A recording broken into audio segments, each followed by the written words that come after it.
Welcome to the Navy's 250th anniversary Sea Power demonstration. For 250 years, from its humble beginnings as a 6-frigate Navy to nearly 300 ship and 4,000 aircraft fleet of today, your United States Navy has sailed the far reaches of the globe in an unwavering defense of our nation's freedom. Today, we welcome our special guest aboard the USS George H.W. Bush, President of the United States, President Donald J. Trump, First Lady Melania Trump, Secretary of War Pete Hegseth, Secretary of Veterans Affairs Doug Collins, Secretary of the Navy John Phelan, and finally Chief of Naval Operations Admiral Daryl Caudle. I will be your narrator, Lieutenant Daniel Burns, call sign Hey Hey from Fort Lauderdale, Florida. We thank you today for joining us aboard the George H.W. Bush Freedom at Work, the flagship of Carrier Strike Group 12. We also thank our sailors on Pier 14 next to the Harry S. Truman and the USS Kearsarge. We are grateful to have you here today to witness not only the size and scope of the Nimitz-class aircraft carrier, but to showcase how the men and women of the Team Avenger bring 100,000 tons of American steel to life. Our sailors are trained and ready to fight with the right skills, equipment, and warrior ethos to protect the American interest around the globe. The platform's theme and the events experienced today will encompass the full power and might of the United States Navy. You will see fast attack submarines, live fire from 8 Arleigh-Burke-class guided missile destroyers, Navy SEALs fast roping from a helicopter to a destroyer, and finally an air-powered demonstration featuring a full complement of the Carrier Air Wing, showing the unmatched power of U.S. naval aviation. Now, be prepared to be amazed as our Navy demonstrates the impressive capabilities of the most powerful naval force the world has ever seen.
Alongside the starboard side of the aircraft carrier, you will see the fleet's newest fast attack submarine, the USS Iowa, SSS 797.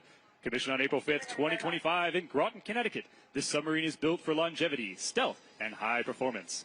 Iowa's advanced technology allows for near silent movement through the world's oceans. Its sensitive sonar can detect and track enemy submarines and warships from extended distances. With a length of 377 feet and 6,800 tons and a speed of 25 knots, the Iowa represents the greatest America's silent fleet. The Iowa's crew is comprised of 15 officers and 117 enlisted sailors, all highly trained and selected from the nation's most competitive candidates. The Iowa's armament consists of 4 torpedo tubes and 2 Virginia payload tubes, each capable of holding 6 vertical launch Tomahawk missiles that can strike over 1,200 miles away. Ladies and gentlemen, we present to you the USS Iowa and the United States Navy's Silent Service.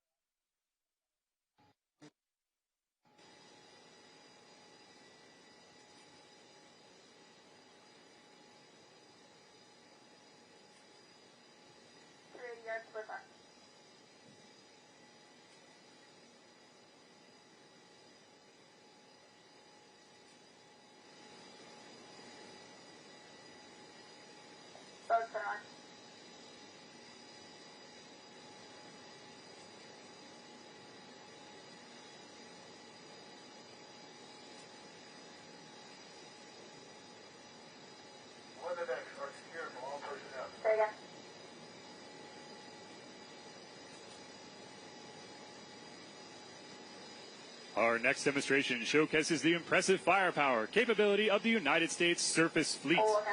As you direct your attention to the port side of the ship, you'll see 8 Arleigh-Burke-class guided missile destroyers sailing in formation.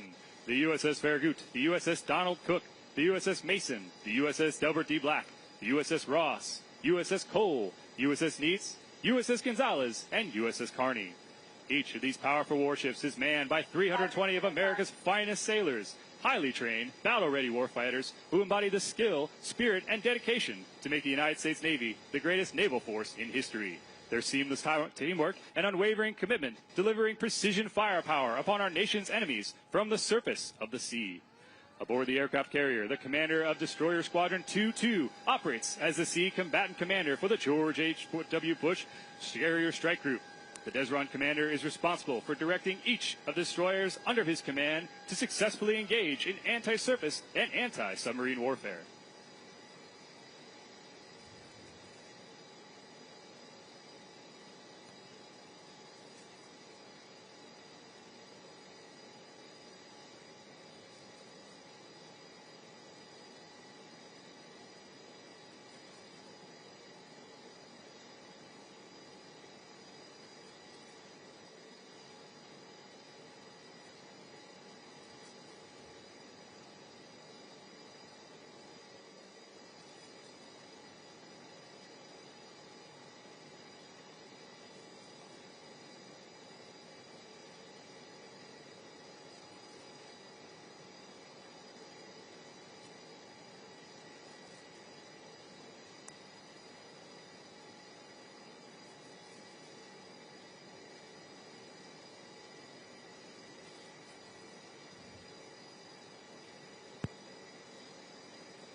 Now, we invite you to witness the full measure of these ships' combat capability.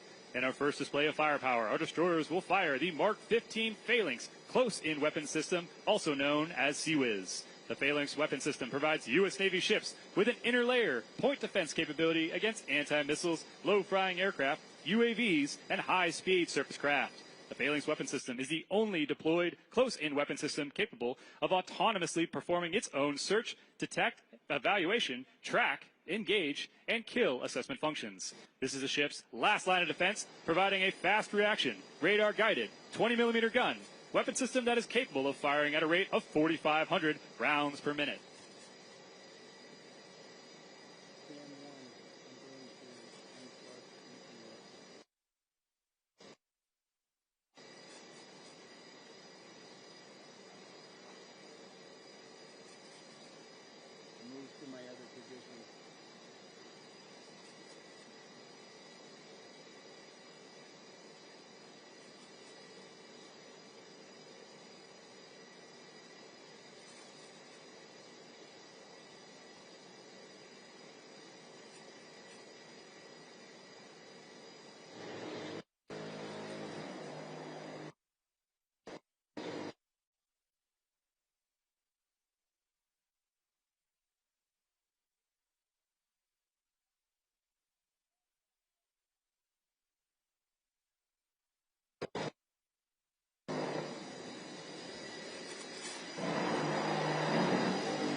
Now it's time to bring out the big guns. The Mark 45 5-inch gun is a fully automatic naval gun mount. Mark 45 is designed to engage surface and air targets and provide naval surface fire support for expeditionary operations. The gun mount includes a 20-round automatic loader drum. Its maximum fire rate of 16 to 20 rounds per minute with an effective range of 13 nautical miles.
Finally, we will demonstrate the power of the Surface Naval's missile arsenal. The Standard Missile 2, or SM-2, is the U.S. Navy's premier air defense weapon with a range of up to 90 nautical miles. The SM-2 is launched from Mark 41 vertical launch systems.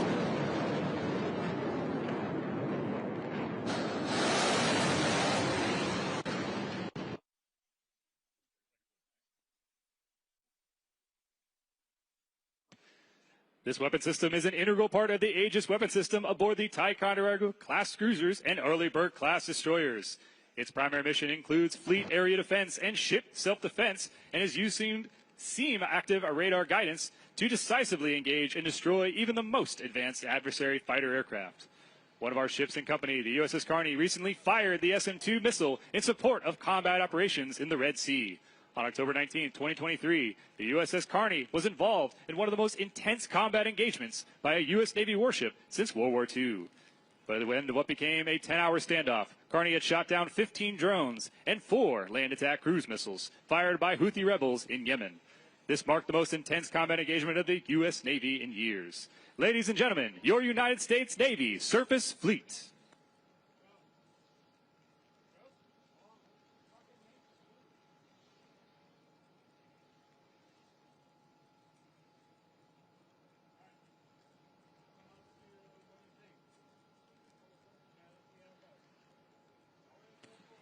Naval Special Warfare history is one of consistently delivering high-impact solutions in the nation's most critical moments. The heritage of the Navy SEALs can be traced back to World War II, where the need for specialized maritime forces became apparent with the changing nature of war. Naval combat demolition units and scouts and raiders were created to conduct covert reconnaissance and landing from beaches and coastal defense. This played a crucial role in maritime amphibious landing operations. These operators directly enabled the success of amphibious operations like D-Day, turning the tides of the war. The U.S. Navy SEALs were established by President John F. Kennedy in 1962 as a small elite maritime force. They carry out types of clandestine small unit high-impact missions that large forces with high-profile platforms such as ships, tanks, jets, and submarines cannot. SEALs conduct essential on-the-ground special reconnaissance at critical targets to enable strikes by larger conventional forces.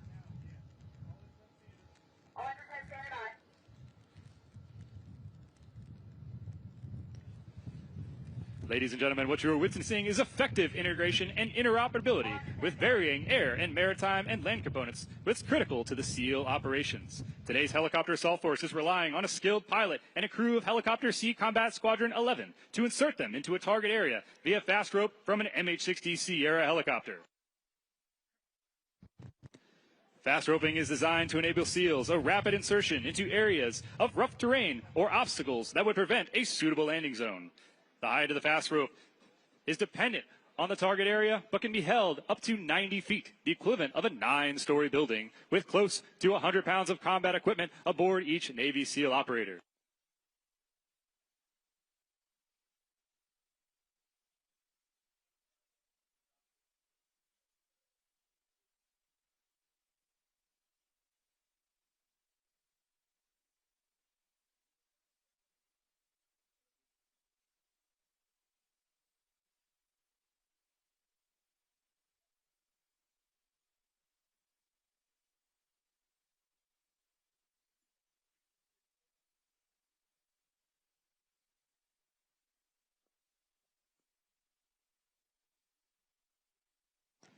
At the request of the assault force, the helo will lay down covering fire, enabling the operators to begin the assault.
Today, the Naval Special Warfare maintains a forward posture, operating across the globe from South America and Europe to the Middle East and Asia, proactively addressing emerging threats and safeguarding national interests. These operators are a global premier maritime special operations force, delivering decisive action where it matters most.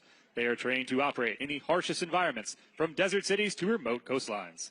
They continue to innovate in a battle space defined by evolving technology and global competition. However, across its history, Naval Special Warfare has remained true to the ethos of the Navy SEAL teams. They are quiet professionals, relentless in their pursuit of excellence, and unwavering in their commitment to the mission. Naval Special Warfare honors the great generations of warriors and support personnel who have built its legacy and reaffirms its commitment to serving with honor, courage, and excellence well into the future.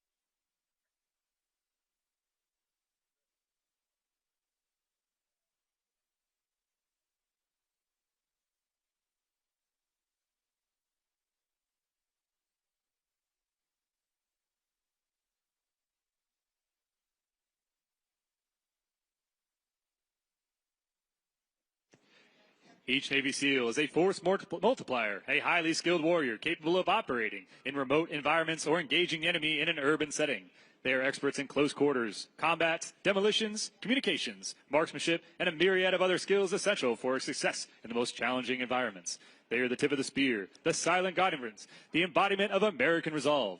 They are the U.S. Navy SEALs, and they stand ready to defend freedom, protect our interests, and answer the call, however it may come. Ladies and gentlemen, we hope you enjoyed this small display of the capabilities of the Naval Special Warfare and our supporting elements as we seek to carry on the legacy of the frogmen that have gone before us. Give it up for your United States Navy SEALs.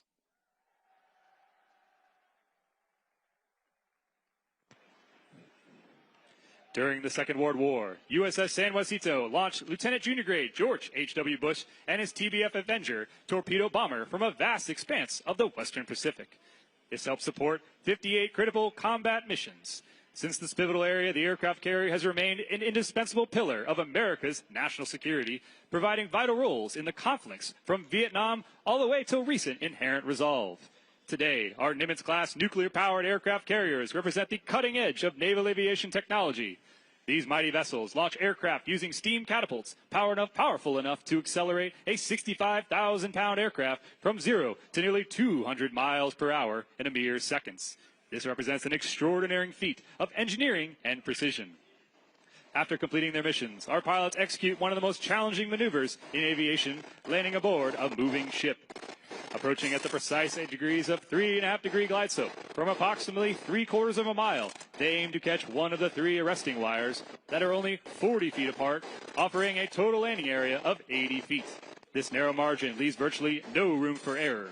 In this demanding skill, this is required both day and night, and it distinguishes our naval aviators as the most highly trained and capable pilots in the world. The flight deck is angled at 9 degrees, a critical design feature that allows aircraft to be launched and recovered simultaneously, maximizing operational tempo and efficiency. 4 steam catapults propel the fixed-wing aircraft into the skies, while 3 arresting wires safely recover them upon return. All aircraft operations are expertly coordinated by the air boss from the primary flight control. Supporting these complex operations are 4 large elevators that move the aircraft seamlessly between the flight deck and the hangars below. These hangars are carefully divided into 3 bays of thick steel, engineered to contain and restrict the spread of fire, ensuring the safety personnel and equipment. The 2 aircraft located on the fantail at the aftmost portion of the ship are now about to kick on their engines and prepare to launch and intercept whatever may be on the way.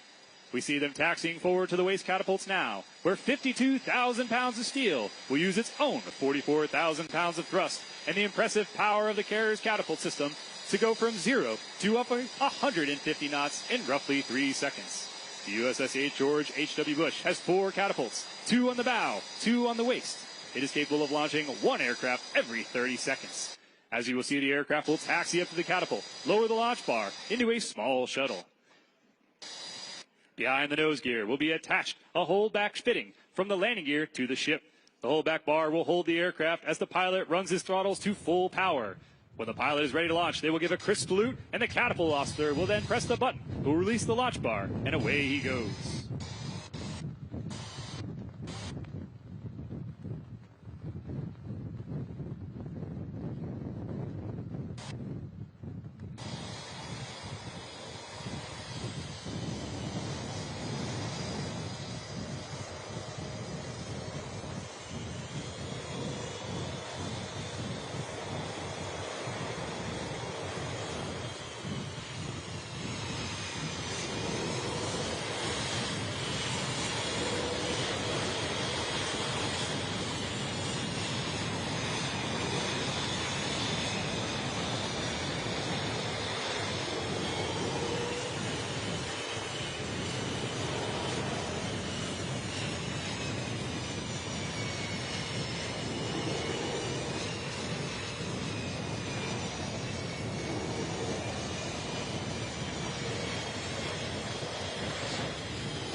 Ladies and gentlemen, we present to you from the waist, the catapult demo.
While our intrepid alert aircraft proceed to investigate and neutralize the threat, 3 of our aircraft are returning from the fight now. Overhead in the stack, we will recover 1 F-35 Lightning II, 1 F-18 Super Hornet, and 1 E-2D Hawkeye.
Now overhead is the E-2D Hawkeye.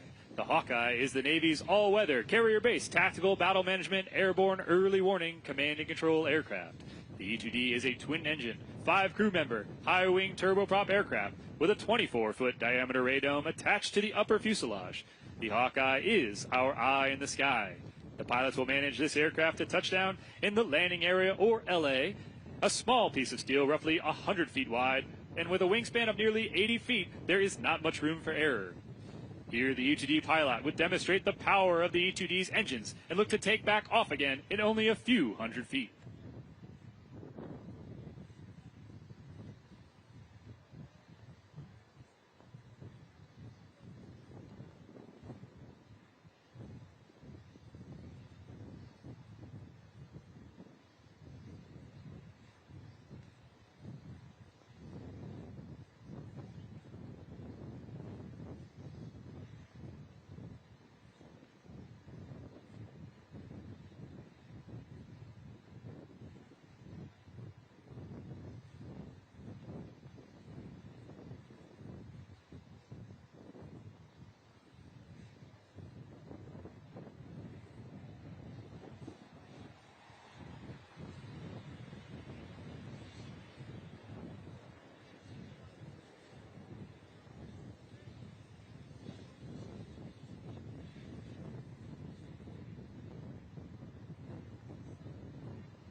Next inbound is the F-35C carrier variant, the U.S. Navy's first fifth-generation stealth fighter.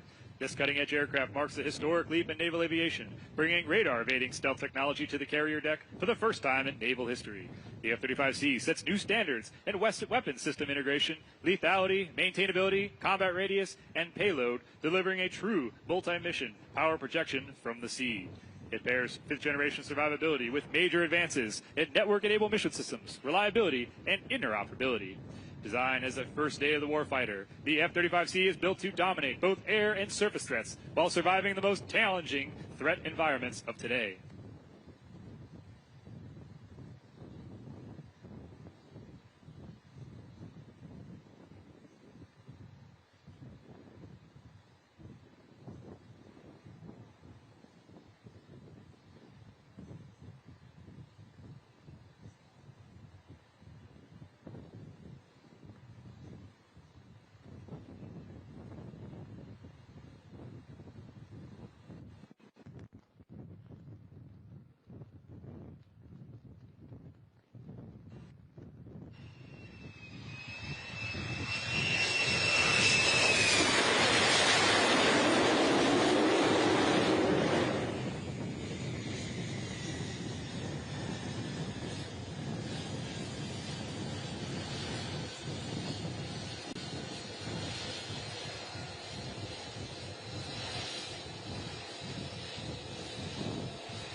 The next approach is the F-18 Super Hornet, a fourth-generation aircraft and the workhorse of the U.S. Navy. With a wingspan of 45 feet and touching down with over 100 knots, the arresting wires across the deck will bring it to a speed of down to zero, allowing it to stop within a few hundred feet. This clears the way for any following aircraft with an ideal interval of 55 seconds.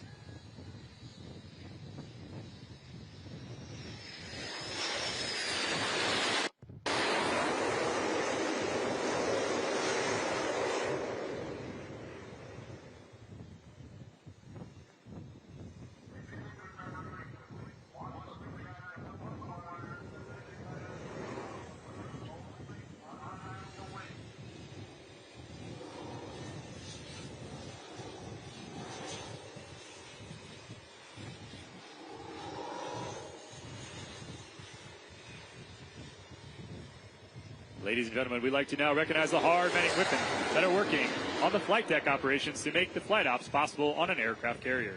If you look around, you will notice a wide array of different colored jerseys and float coats running around the deck of the carrier.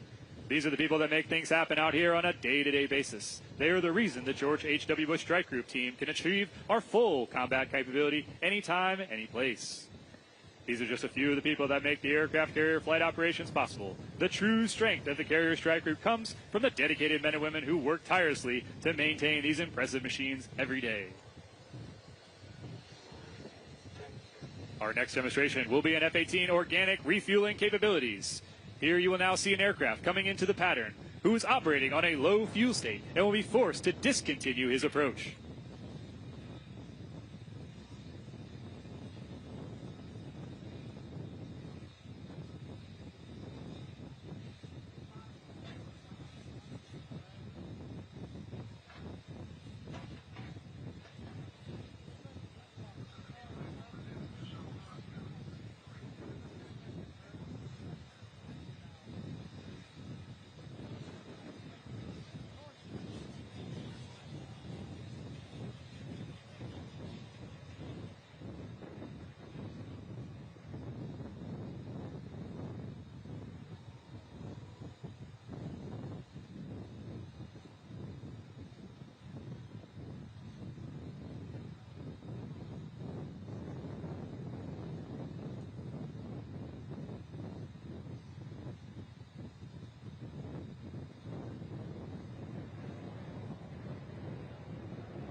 pilot is now executing a wave-off from the carrier, indicating a foul deck. A foul deck means that there is an obstruction in the landing area, and for the safety of those on the deck and the aircraft coming into land, the approach has been aborted. The airborne refueling aircraft has been set to hawk our low-fuel aircraft in the pattern during their attempt to land. Since they were unable to come aboard, they are on low fuel, and it is up to the tanker aircraft to expeditiously join and refuel the aircraft to give it another chance to land.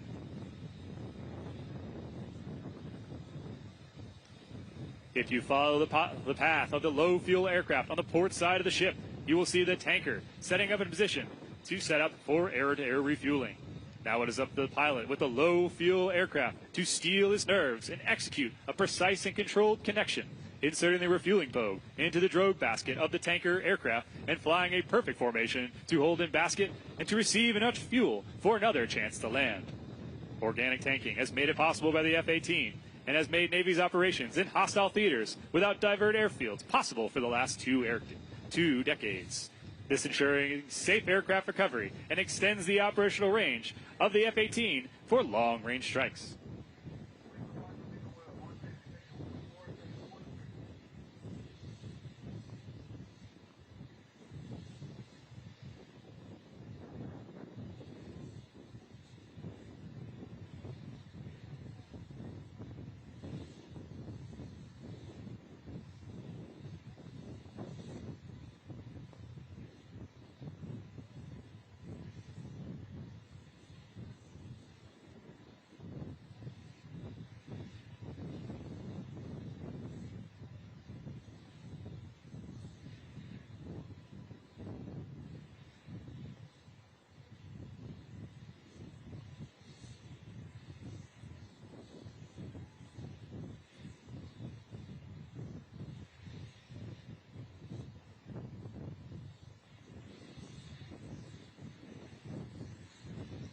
Next, we will witness the two F-35C Lightning II perform basic fighter maneuvers, commonly referred to as dogfighting. This is a tactic that has roots tracing back to the daring pilots of World War I. Each pilot will push their bodies and their aircraft to the extreme limits in order to achieve victory. Approaching from the bow and the stern, the fighters close in on each other at speeds exceeding 1,000 knots, beginning in the fight on neutral terms to determine the winner. The aircraft will fly past each other in a high aspect pass with just 500 feet separating them.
After the verge, each fighter will look to max perform their aircraft by pulling to the load limit of the aircraft at 7.5 Gs.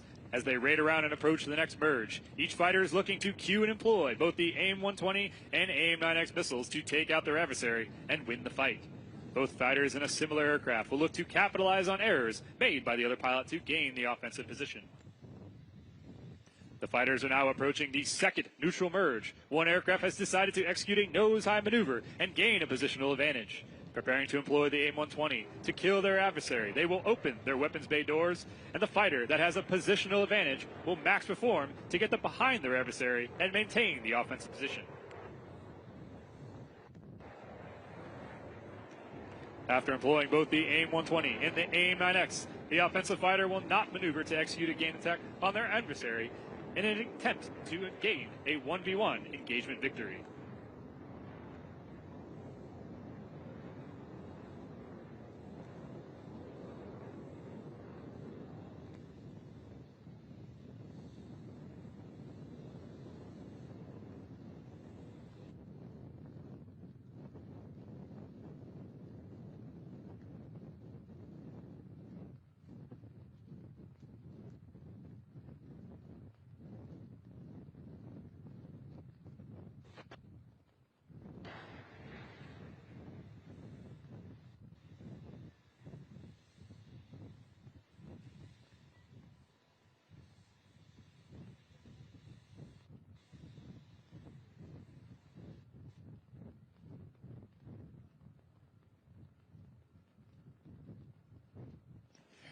Next, we will see the E-2D up close and personal in flight.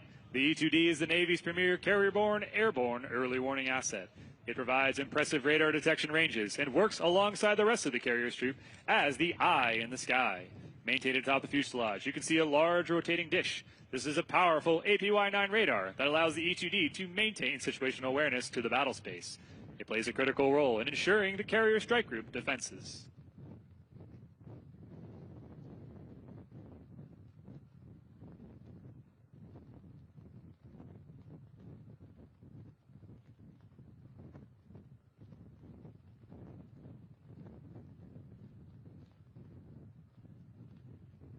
During large-scale engagements, it is up to the E-2D that is providing crucial intelligence and direction to the aircraft engaged in the prosecution of threats and aircraft and surface vessels.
In addition to the impressive bomb-carrying capability of the F-18, each aircraft is equipped with the M61A1 Vulcan Gatling gun housed in the nose. The weapon fires 20mm rounds at a staggering of 6,000 rounds per minute to precisely destroy small targets while minimizing collateral damage. The 20mm cannon is equipped with a semi-armor-piercing, high-explosive incendiary rounds, which are fired at supersonic speeds to inflict heavy damage to their targets.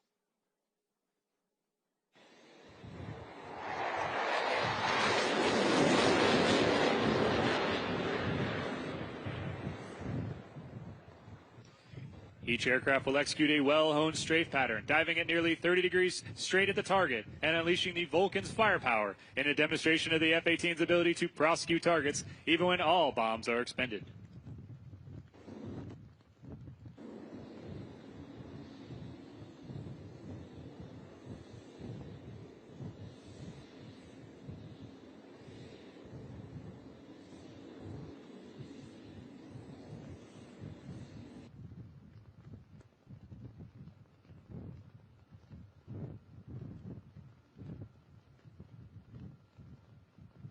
As the F-18s egress the target area, we will see them dispensing flares and executing a guns jink in order to defend against enemy air defense artillery and surface-to-air missiles and look to return to base safely.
Next up is the MH-60 Sierra.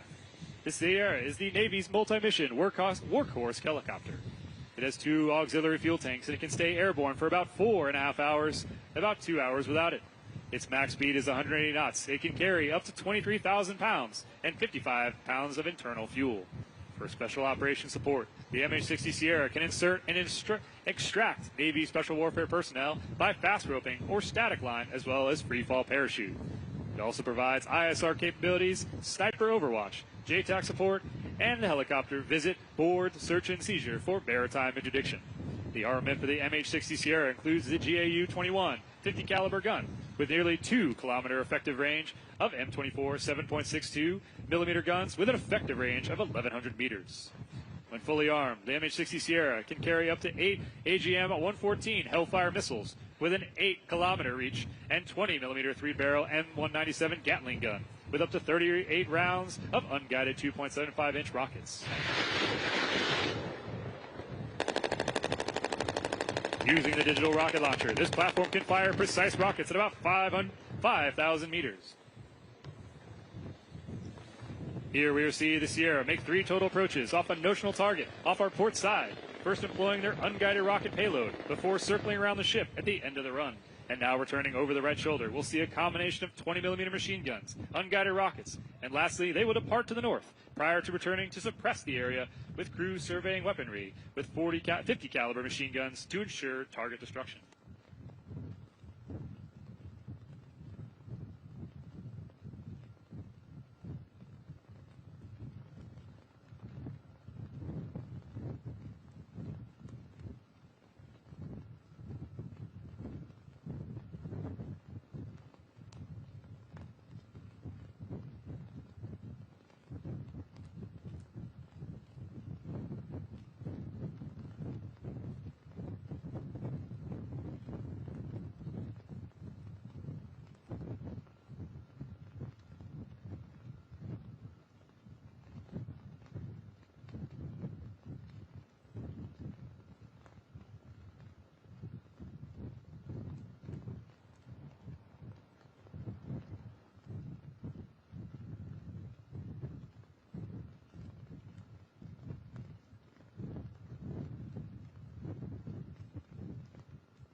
Next up will be the F-18 demo flight. What you are about to witness highlights the mobility, versatility, and power of the most lethal carrier-based strike fighter aircraft in the world, the F-18 Super Hornet, nicknamed the Rhino.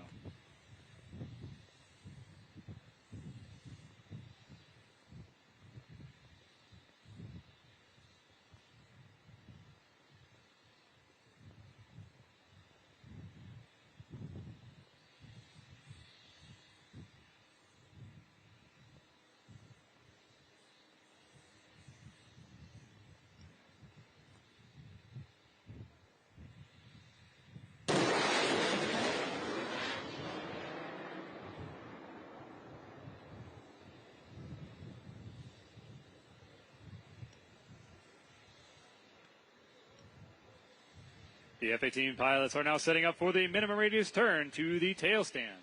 With the max AB selected, the aircrew will select 90 degrees angle of bank and hold for 7.5 Gs for a 360 degrees of turn. At the end of the minimum radius turn, aircraft will max perform to the vertical, followed by a negative G pushover to return to level flights.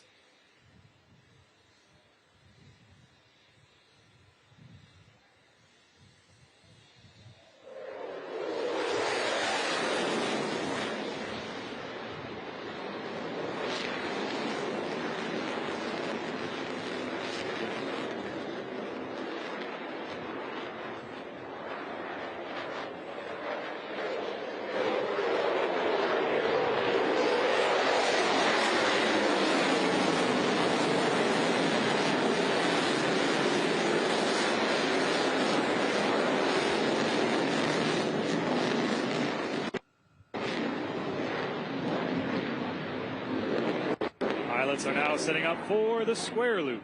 As the Super Hornets approach through the show center at 350 miles an hour, the pilot will rapidly reposition the nose 4 times, flying a distinct square path through the sky.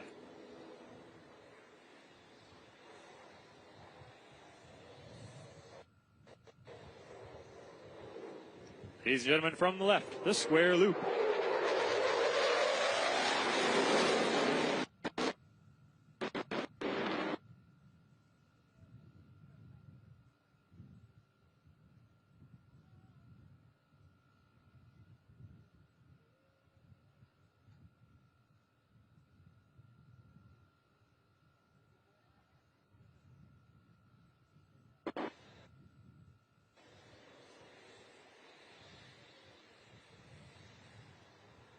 As the pilots push outbound, they are now setting up for the inverted whisper pass.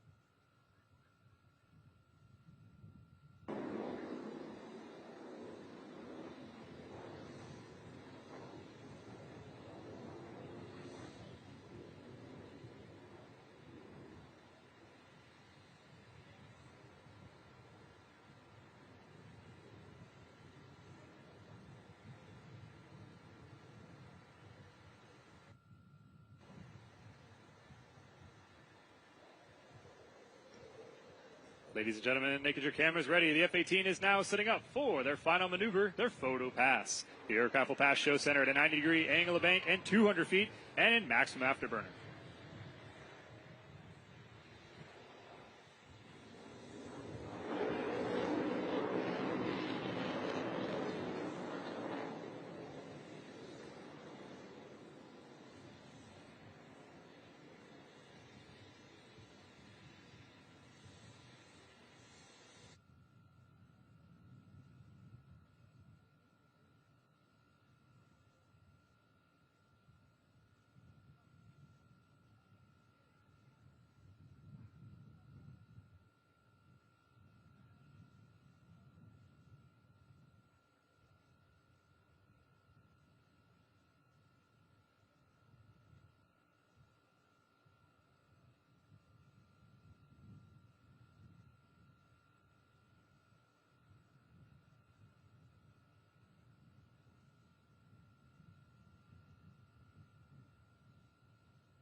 Ladies and gentlemen, next up is the F-35C, the Navy's newest variant Joint Strike Fighter.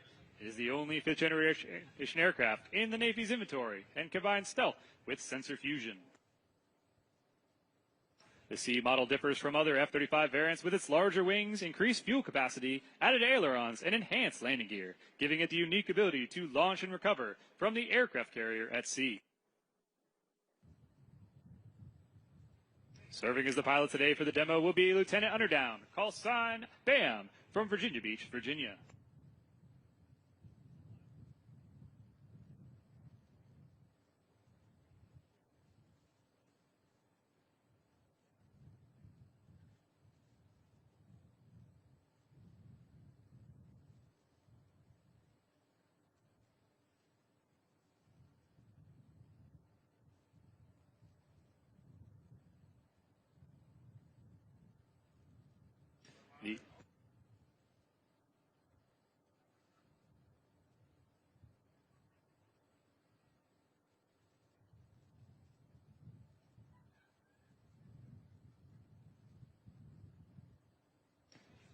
Ladies and gentlemen, you are watching now the F-35C repositioned for the minimum radius turn.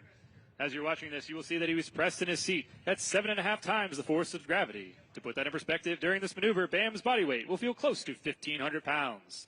During an aerial dogfight, the F-35C can execute extremely tight turns, giving the ability to rapidly reposition its nose and gain an advantage over the adversary. To now demonstrate the agility of the F-35C, Lieutenant Underdown will approach for the tactical pitch. From a speed of 300 miles per hour, BAM will select full AB, roll the aircraft 45 degrees, and show the F-35's ability to rapidly reposition its nose at high speeds and high angles of attack. He will then climb in the vertical, demonstrating the power of the Lightning II as he accelerates away from the ground.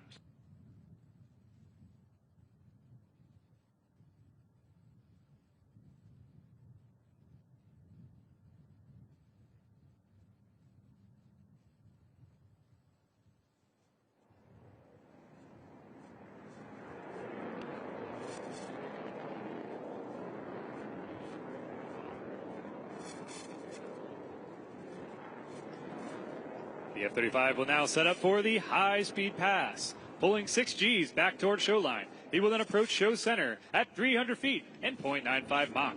You may notice the white vapor coming off the aircraft, indicating it is approaching the speed of sound at nearly 750 miles per hour. The ability to ingress at low altitudes and high speeds enables pilots to avoid detection and preserve the element of surprise.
For the culminating event of today's air power demonstration, all participating aircraft will return overhead the aircraft carrier for one final flyover. This formation represents the full complement of the carrier air wing, embodying the strength, precision, and professionalism of United States Naval Aviation. 14 war-ready aircraft will thunder across the sky in a disciplined wedge formation, while the MH-60 displays the colors of our nation, a solemn reminder of the freedoms we protect. Each aircraft is a vital instrument of our Navy's formidable warfighting capabilities, combining power, precision, and unwavering resolve. Together, they stand as a shield for America's interest, a testament to our credible deterrence, and if called upon, an overwhelming force.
Ladies and gentlemen, give it up for United States Naval Aviation.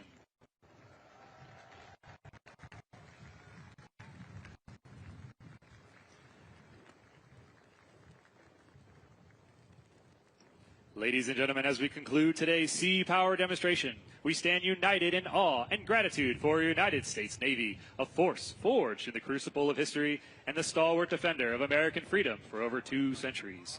From the daring frigates of the Revolutionary War, which challenged the might of the British Empire, to the steel battleships that secured victory in 2 world wars, from the vigilant silent service of submarines during the Cold War to the swift carrier presence that projects power in today's global arena, the Navy has stood as the unwavering shield of our nation. These waters have been the proving grounds of heroes like John Paul Jones, whose legendary resolve declared, "I have not yet begun to fight." They echo with great valor of the Great White Fleet that carried America's message of strength and diplomacy throughout the globe. They remembered the sacrifice at Midway and Leyte Gulf, where fate and freedom was decided in the open seas and the skies above.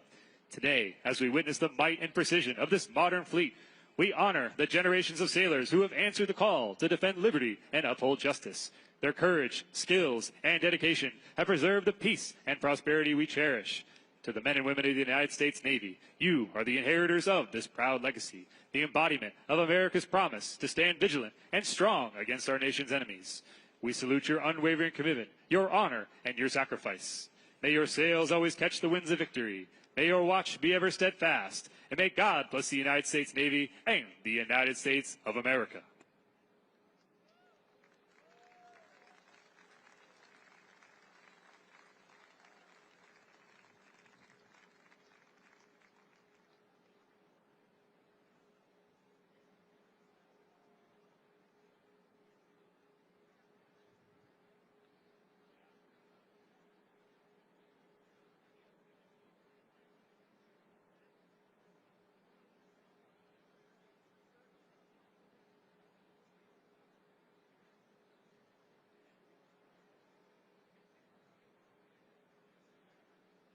Ladies and gentlemen, please rise for the official presentation of colors.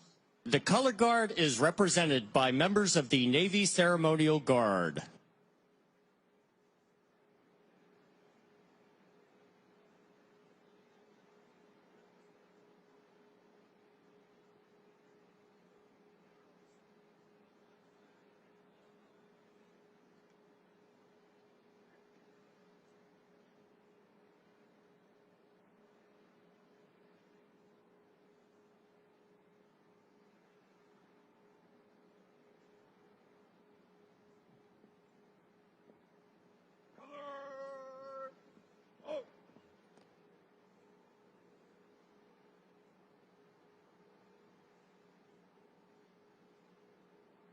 Ladies and gentlemen, please remain standing for today's invocation, followed by the national anthem.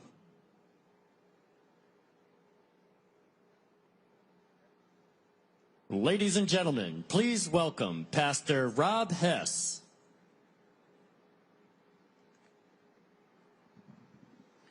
Let us pray. O God, creator and sustainer of life upon the seas, as we gather today on this historic 250th birthday, as one force and of one voice, we remember and we celebrate both our storied past and our proud heritage.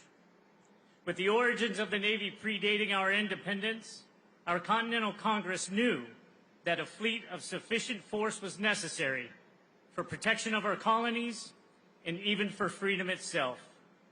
With your hands and through your vessels, our Navy was born as a force for good.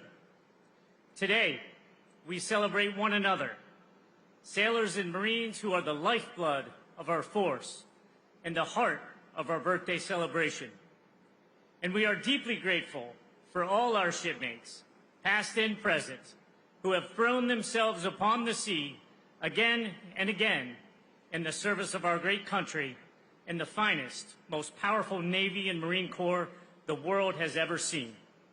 May you fill this space now with your divine presence and power as we commemorate this momentous occasion together. May you gird us with toughness and discipline as warfighters, even as we work diligently to deter and passionately to preserve peace through strength. May you make us ready and resilient when the call of duty comes, as protectors of our nation and guarantors of freedom on the seas. And may you forevermore watch over and bless those who serve upon the sea, above the sea, and under the sea, as we sail towards a bold future together. Amen. Ladies and gentlemen, please welcome Rabbi Yonatan Warren.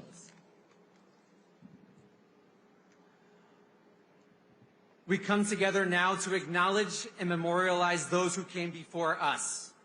Eternal God, for generations they came, young, hopeful, enthusiastic to serve, to answer a call from their nation, from their communities, from you. We pray for them, for those who answered the call to serve in the United States Navy and in the United States Marine Corps. For 250 years, they came in times of war and in times of peace. They came because freedom, democracy, union, revolution ask it, require it, demand it, and they answered that call. They gave of themselves, of their intellect, of their vigor, of their spirit, and because of that, today, we stand on their shoulders and we are eternally grateful for their service. God and Master of Healing, we ask you tend to the emotional and physical well-being of our nation's sea service veterans. May they never feel forgotten by those whose liberty they have so steadfast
There is no greater champion for this new patriotism than President Donald J. Trump.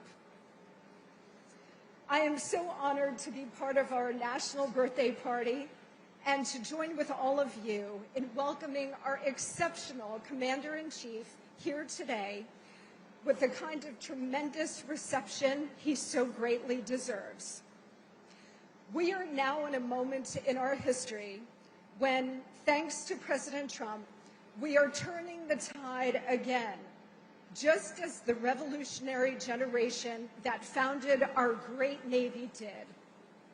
It is now our time to take big risks to save our country, and it is our duty to honor our past generations and their staggering sacrifices, for which we owe them a huge debt of gratitude. We are the natural successors to the Revolutionary War generation, fiercely independent, ruggedly individualist, faithful to God and to country, with a white-hot love of liberty and the unique, enduring American spirit. It's been said that great civilizations tend to not last more than about 250 years. We've made it to 249 with our big 250 next year. But preparing for our next 250 years requires forever vigilance, something that the Navy has maintained with excellence, fortitude, and commitment to duty for 2.5 centuries. President Trump is reclaiming the American Republic for the American people. He is launching us into the next 250 years of American greatness, as he did in his first term, by delivering a strong economy, an enforced border and record low illegal immigration, a rebuilt, modernized military with record recruitment, a government that actually serves its people, and world peace. America first. Next year's momentous celebration will be thanks to his leadership in activating a national and worldwide celebration of America's 250th birthday. We are preparing to honor and celebrate our nation's history in unforgettable ways, from our military anniversaries, as we're doing here today, to a majestic flotilla of tall ships from around the world, to many other really big surprises. We know that this celebration will have a truly global impact, showcasing American power and leadership while promoting a future of peace and prosperity. America's 250th is so much more than just a date on the calendar. This moment will inspire a new era of American greatness. Not only will this be the most monumental and exciting celebration in American history, but it will spark a shared vision for America's future. And Lord knows we need that. Thanks to the Trump administration, next Independence Day will be a once or twice in a lifetime moment of sparkling American grandeur and patriotism. This is the new golden age. And with God's help, we will make America even greater over the next 250 years. And it's all made possible by the unmatched force of the United States Navy and the innumerable sacrifices of every man and woman who has put on the naval uniform. We owe so much of America's independence on July 4th, 1776, to the birth of the Navy on October 13th, 1775. Today, our hearts are filled with gratitude and pride for you, the men and women of the United States Navy, and your indispensable role in securing the first 250 and the next 250 years of American greatness. Happy birthday, U.S. Navy. Because of you, we continue to be the beacon of hope, a citadel of liberty, and a light in the darkness. Thank you. God bless you. God bless our Commander-in-Chief, and may God continue to bless the United States of America.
Ladies and gentlemen, please welcome the U.S. Fleet Forces Ceremonial Band.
into a church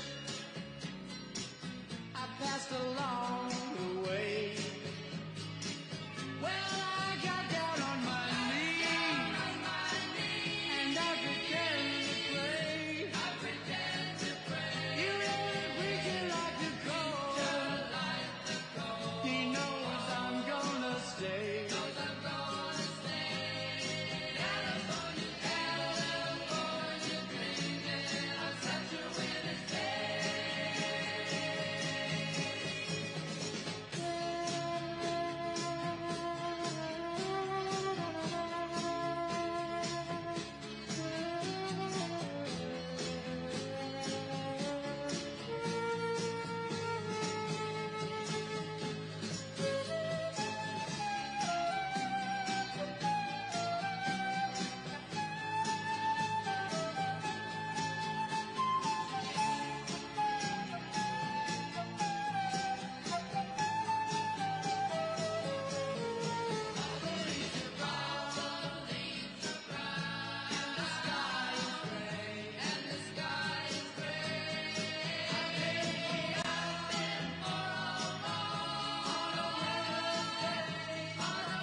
Ladies and gentlemen, please welcome to the stage the United States Secretary of Veterans Affairs and Dr. Monica Crowley.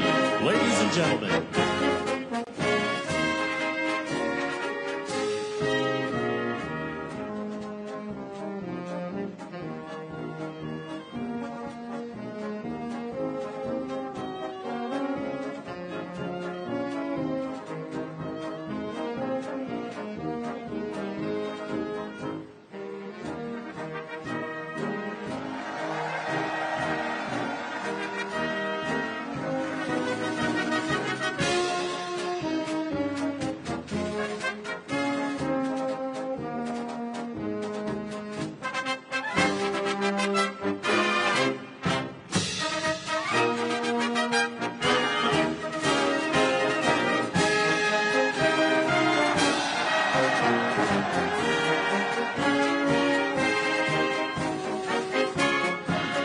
Ladies and gentlemen, please welcome the Chief of Naval Operations, Admiral Daryl Caudle.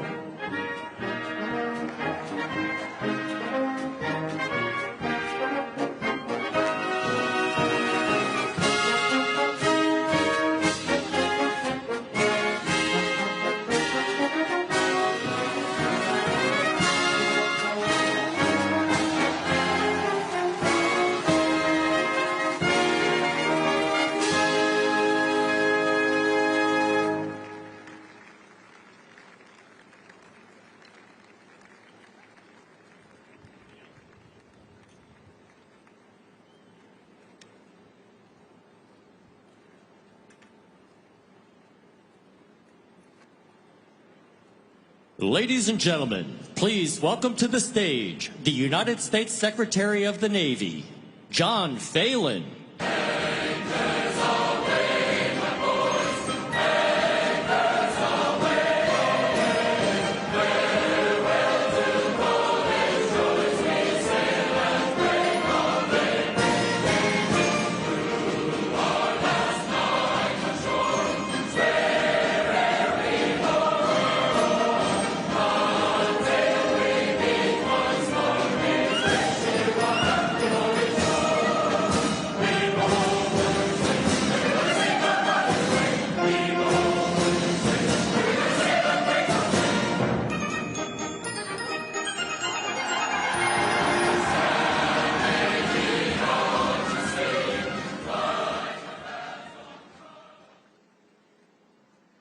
Good afternoon, Mr. President, First Lady.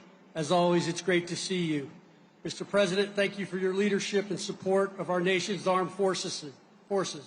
Secretary of War, thank you for your leadership in restoring our focus on the warfighter ethos. Secretary of Veteran Affairs, great to see you today, and thank you for all you do to support our Navy and Marine Corps veterans. CNO, Navy leaders, thank you for ensuring that our Navy and Marine Corps remains the preeminent maritime naval force. Governor, Lieutenant Governor, and members of Congress, thank you for being here today. After seeing today's display of naval power and standing on this pier surrounded by sailors, Marines, family members, and patriotic Americans, all I can say is that was damn impressive. Come on, give them a hand.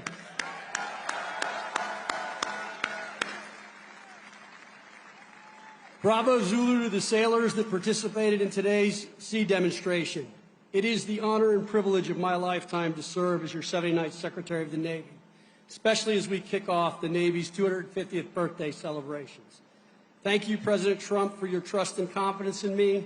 Mr. President, your directive is clear: peace through strength, and we are executing it with your one big beautiful bill and your executive order on restoring America's maritime dominance. You've armed us with the authorities, resources, and urgency to modernize the fleet, expand our shipyards, rebuild the skilled workforce, deepen our magazines, and harden the infrastructure that wins wars at sea. 250 years ago, the Continental Congress made a bold bet: who controls the seas controls the future. This was the birth of our Navy, a testament to our historic significance. The Constitution states Congress shall have the power to provide and maintain a Navy. The word maintain means the Navy is intended to be a permanent, continuous institution of national defense and warfare. The founders understood the importance of having a Navy. George Washington, in a letter to the Marquis de Lafayette, wrote, "As certain as night succeeds the day, without a decisive naval force we can do nothing definitive, and with it, everything honorable and glorious." Today, 250 years later, history has proven that to be a superpower, one must be a sea power. Mr. President, your mandate ensures that when the world looks to the seas, it sees an American flag, and behind that flag stands a team that is disciplined, lethal, and dominant. Today, we showed the world what American sea power means: deadly precision, meticulous execution, raw power, and the will to use it.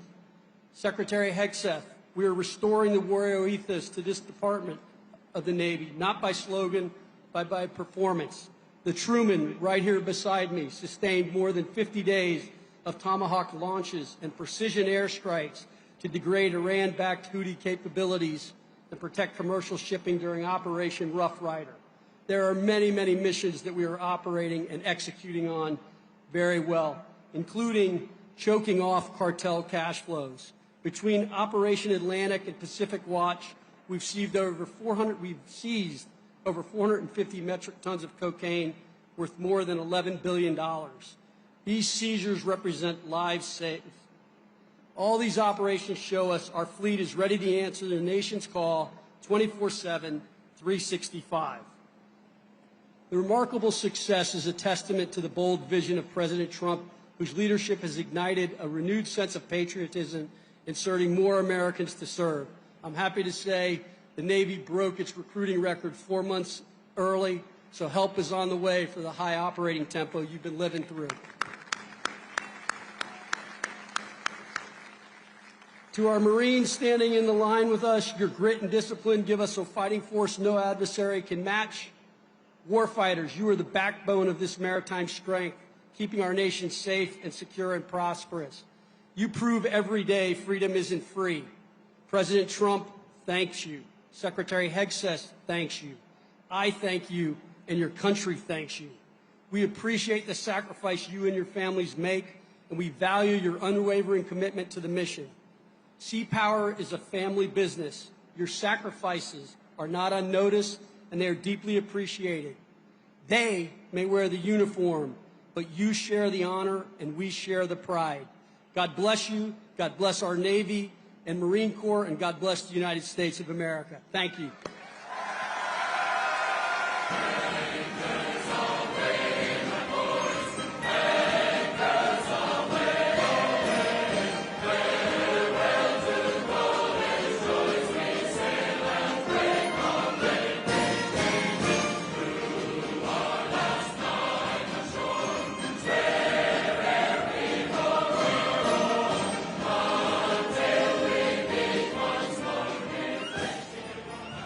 I am a real American, fight for the rights of every man.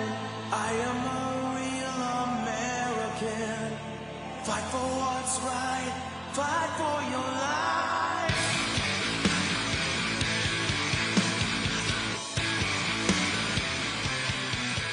When it comes crashing down and it hurts inside,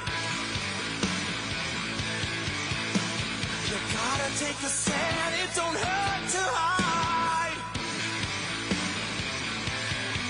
If you hurt my friends, then you hurt my pride. I gotta be a man, I can't let it slide.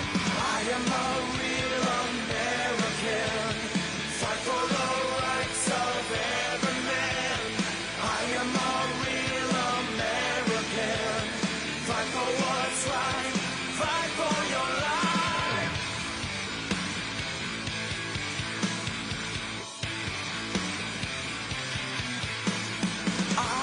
Strong about right and wrong, and I don't take trouble for very long. I get something deep inside of me. Courage is the thing that keeps us free. I am a real American, fight for the rights of every man.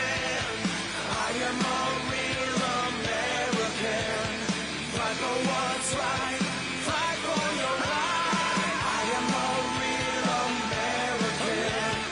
Fight for the rights of every man. I am a real American. Fight for what's right. Fight for your life.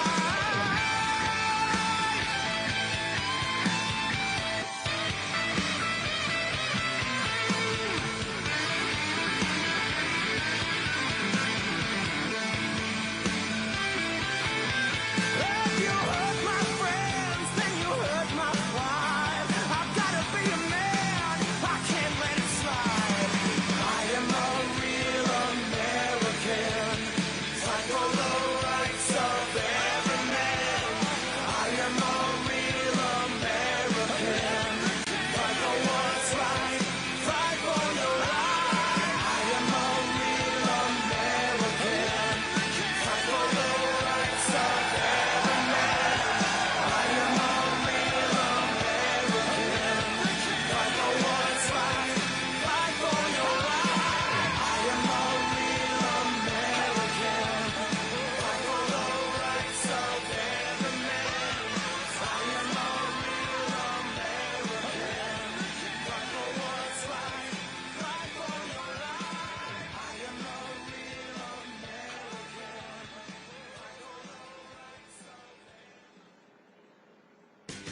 You shake my nerves and you rattle my brain. Too much love drives a man insane. You broke my will, oh what a thrill. Goodness, your records just written balls of fire. I let you love all I thought it was funny. You came along and you moved me, honey. I changed my mind, love is fine. Goodness gracious, just written balls of fire. You kiss me, baby. It feels good.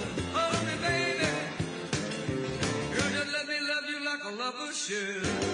You're fine, so kind.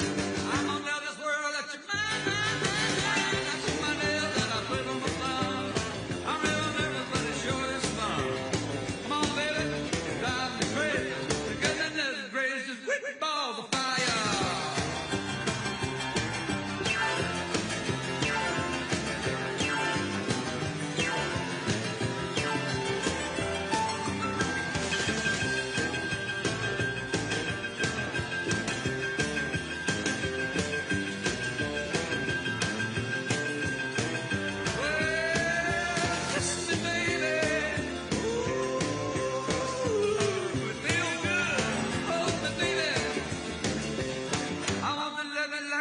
Should. You're fine, so kind. I got to tell this world that you're mine, mine, mine, mine. I treat my nails and I flip on my thumb. I'm real nervous 'cause it sure is fun. Come on, baby, drive me crazy. Goodness gracious, quick balls of fire.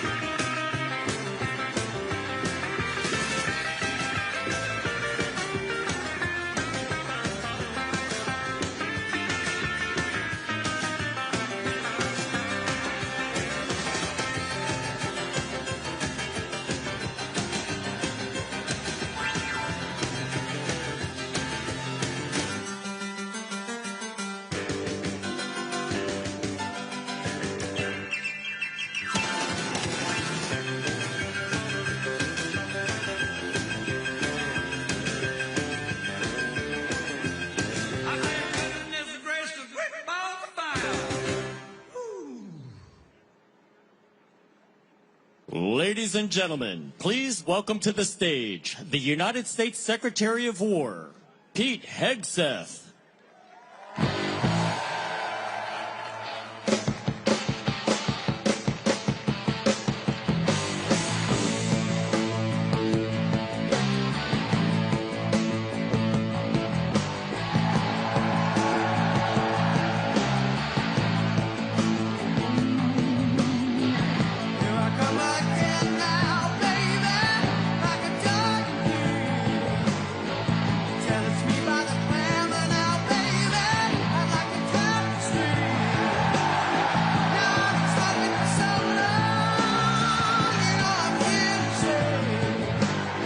Got you in a stranglehold, baby.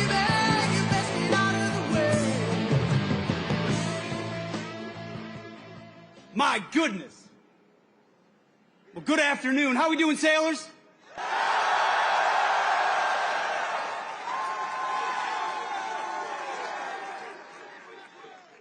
The absolute best of America. I'm honored to be at the world's largest naval base. Now, I'm the only thing between you, the First Lady, and the Commander-in-Chief, so I'm going to keep this very brief. Looking out at all of you, I know you know why the President always says we have the strongest, most powerful, most lethal, most ready military on the planet, and he's going to make sure we keep it that way. This is the perfect way to mark 250 years of the United States Navy. You know, President Trump has made our mission clear. America first and peace through strength, with common sense at every turn. At the War Department, it is the War Department, we're committed to that core mission of peace through strength. And for the Navy, that means more sailors, more subs, more ships, and more munitions for all of them. The Navy and the Marine Corps embody the resilience of our country. Nobody in the world does it better than the United States Navy. Always remember this. Fact.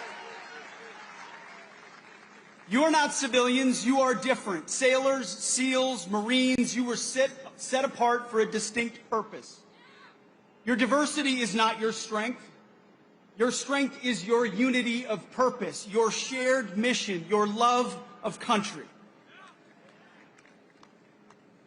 Generation after generation, battle after battle, ship after ship, sailor after sailor, you have set the tone. The story began with John Paul Jones when he declared, "I have not yet begun to fight." Today, we have a commander-in-chief who fights for all of you and fights for our country every single day. A commander-in-chief who guarantees that you, the warfighters, have everything you need on the high seas to deter our enemies and, if necessary, win overwhelmingly. We have a president who appreciates your dedication. He appreciates your service, your sacrifice, and that of your family as well. And as I always tell every service member, every sailor I see, he has your back. So warfighters, on behalf of everyone at the Department of War, thank you. Thank you for your commitment to America's Navy. You stand the watch 250 years later. God bless you. And may God bless our great republic. Godspeed. Thank you.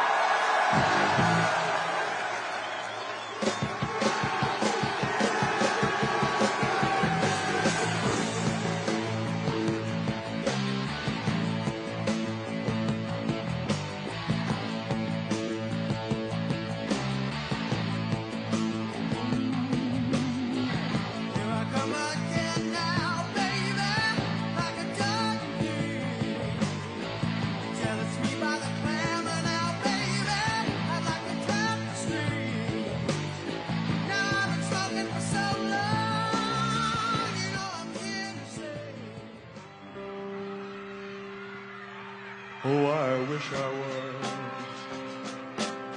in the land of cotton. Old times there are not forgotten. Look away, look away. What? Look away, Dixieland. Sing it, fella. You're on your own, man.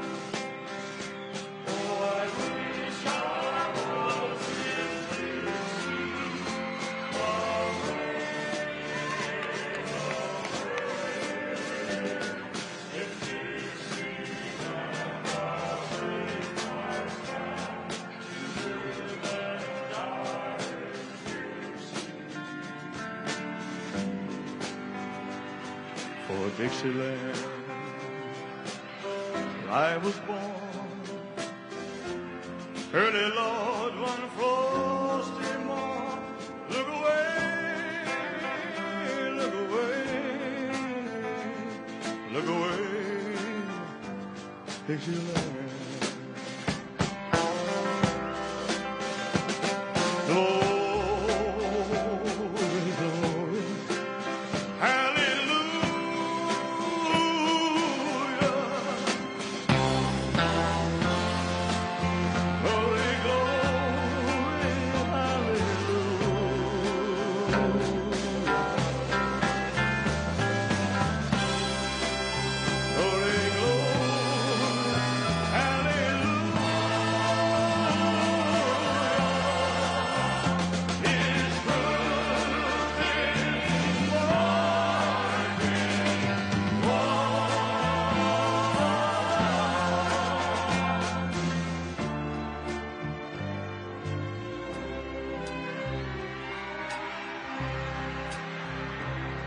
So hush, little baby, don't you cry. You know your daddy bound to die,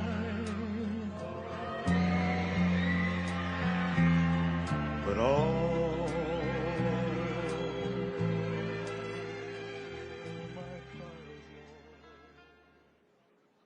Ladies and gentlemen, please welcome the First Lady of the United States, Melania Trump.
Navy! Hooyah, Navy! Hooyah, Navy! It is an honor to be with you to celebrate the 250th year since the United States Navy was officially established. Generations of sailors have kept America free because of their presence on the high seas. Your strength, bravery, and sacrifice inspires us all. The President and I just attended an extraordinary demonstration, an inspiring display of skills that reflects the very best of our Navy. For me, it brought back fond memories of my visit to the USS George H.W. Bush in 2018. I will always remember the pride and professionalism of the sailors I met on that vessel. I witnessed the enduring spirit of America's Navy, which propels every mission and lives on to every sailor who serves. Now, it is my privilege to introduce someone who holds our military close to his heart, not only as the Commander-in-Chief, but as a proud American who believes deeply in the men and women who wear the uniform. Please join me in welcoming my husband, the 45th and 47th President of the United States, Donald J. Trump.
Who gave that right to me, and I gladly stand up next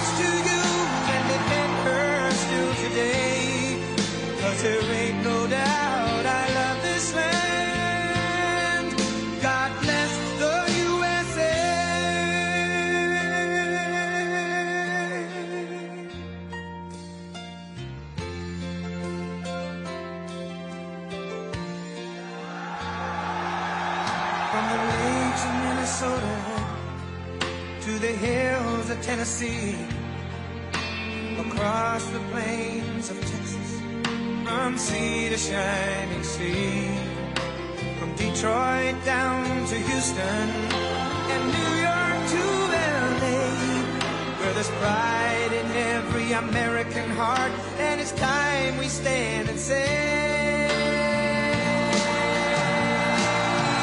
that I'm proud to be an American, where at least I know I'm free, and I won't forget the men who died, who gave that right to me, and I gladly stand up next to you and defend her still today, 'cause there ain't no doubt I love this land. God bless the USA.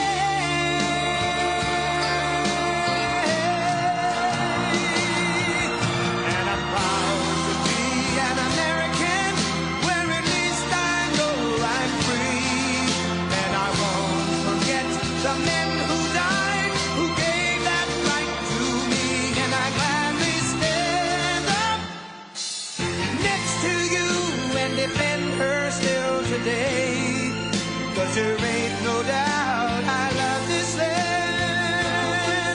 God bless the USA.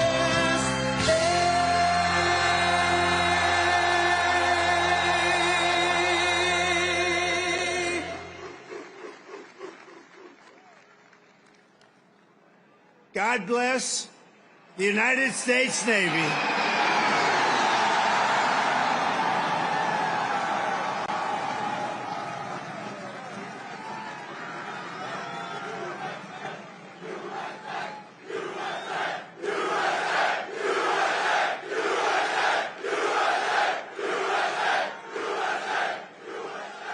Well, that was good timing, wasn't it? Huh? We had to get that right. We had to get that right. But they always get it right. I was just given a display with a wonderful First Lady, the likes of which I think few people have ever seen before. We were a few minutes away, and the display of strength was absolutely incredible. We appreciate it. Thank you, Navy. Thank you very much. And I want to thank our magnificent First Lady for that introduction. People love our First Lady. They do. And let me say to all of the incredible sailors on this pier, it's great to be with the fleet, the fleet. And let's also give a very special thanks to the shipmates who put on that spectacular display of Navy dominance. And that's what it was dominance. And Bravo Zulu. You know what that is? Bravo Zulu. You know, a lot of people don't. And it's a true honor to be here with the thousands of our nation's finest sailors at the largest naval facility in the entire world. It's the largest, and I would say more importantly, it's the best, okay? It's both the Norfolk Naval Base. Thank you very much. The largest, and it's the best. We're gathered on this storied waterfront to celebrate 250 years of strength, tenacity, and unwavering courage by the greatest fighting force even. And that's true. No matter where you go, no matter where you go, no matter what you even think about, there's nothing like the fighting force that we have. Roam the seas. It's called the United States Navy, and there's nothing in the world like it. Nothing, not even close. You read stories. They don't have it. Let me tell you, we check it closely. We check it closely. Docked beside us today are a combined 150,000 tons of pure American naval supremacy, and two colossal reasons why no one should ever want to start a fight with the USA. They won't fight. We're putting out a lot of fights, so do you see that? We're going to be close to number 8. Number 8. We don't want to send you into battle unless it's necessary, right? We're putting out a lot of fires. Maybe some of you will be angry. You'll say, what's he doing? We want to fight. You know what? If we can solve them the way I'm solving them, we solved 7. We have another one that's taken 3,000 years, and we're pretty close, but I don't want to talk about it until it's done. But let's give a big round of applause to the men and women of the majestic USS Kearsarge. Thank you. And let's hear it for the sailors of the USS Harry S. Truman.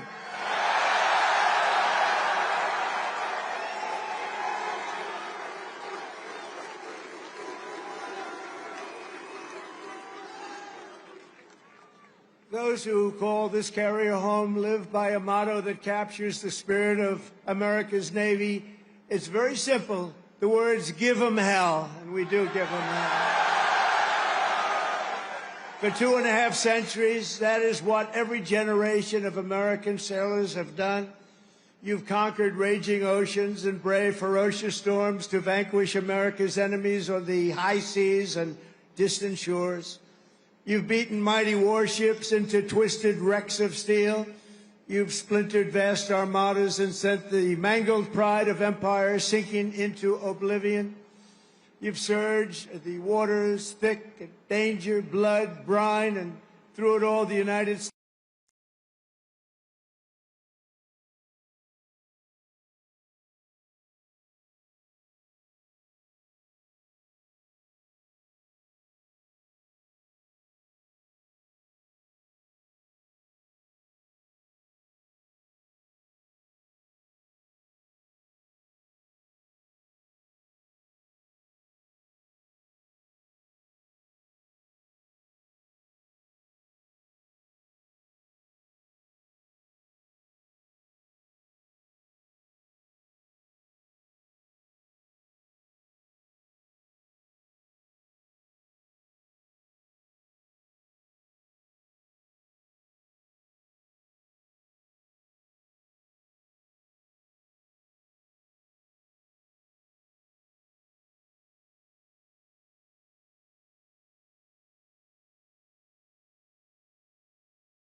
The Navy SEALs, they are great. Thank you very much. Incredible people. And of course, our enemies have learned to dread that special cast of warriors who have charged forward almost everywhere America has seized a stronghold or stormed a beachhead. They call themselves the Leathernecks, the Jarheads, the Devil Dogs, but we revere them as the United States Marines.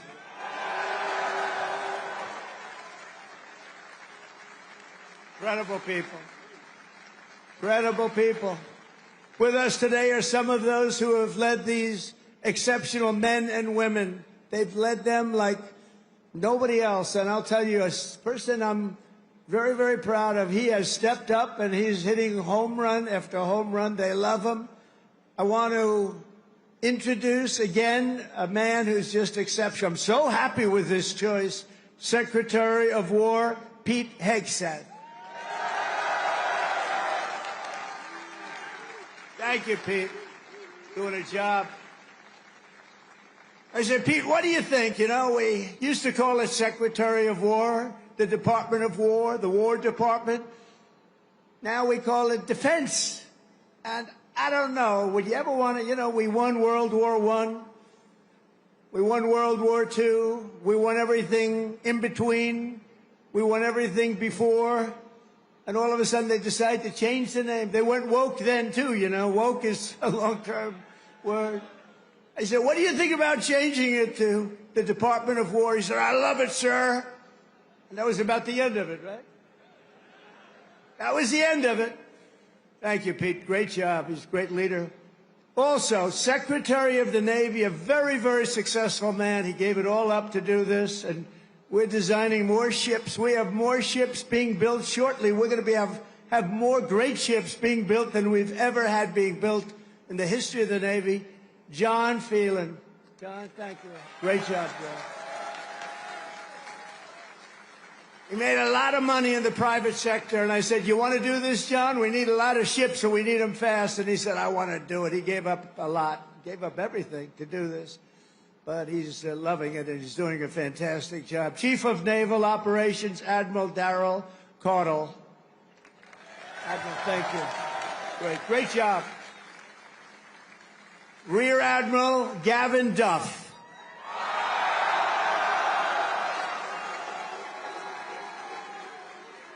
And along with so many different people here, they could introduce them all day long. I don't want to do that because we got to get to business, talking a little bit about war and peace.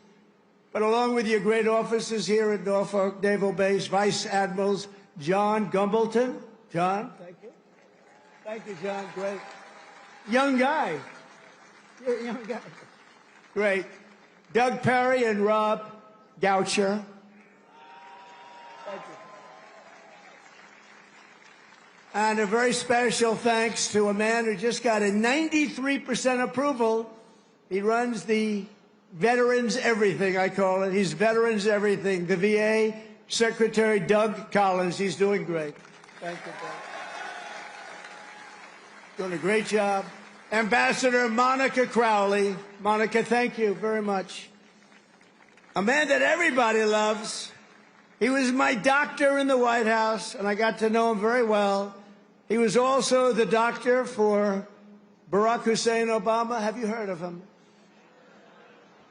And he was the doctor for a man named Bush. And at a press conference, they asked him, who's in the best shape? Who's the healthiest? Who's the strongest? Who's the best physical specimen of the three? He said, that's easy. President Donald Trump. And I said, I love this guy. I said, I love him. Ronnie Jackson, he's now a congressman, as you know. So he was an admiral. He was a chief doctor. He was the whole boss of doctors. And now he's a very, very successful congressman from Texas. Thank you, Ronnie, very much. And I appreciate those words. I'll never forget them. Jen Kiggins. Jen, thank you. John McGuire. Rob Whitman. Dan Crenshaw, Derek Van Orden. These are unbelievable, talented people that are with me, and they fight. Thank you very much, fellas. Thank you. Thank you very much, darling. These are great Congress. I say Congress warriors. That's what you have to be today to be in Congress if you're going to make it. I also want to recognize all of the newly pinned chief petty officers. You got a lot of them here today. I had to approve it. Who recently earned their anchors and now bear their venerable title, Navy Chief. Navy Chief. Thank you, Navy Chiefs. Let's also express the gratitude of our entire nation to every Navy veteran who has come out to honor this big anniversary. We see so many veterans. I saw backstage, I was shaking hands with veterans all over the place. And they are great. And they're respected and they're loved. Thank you very much. Stand up if you'd like. Thank you very much.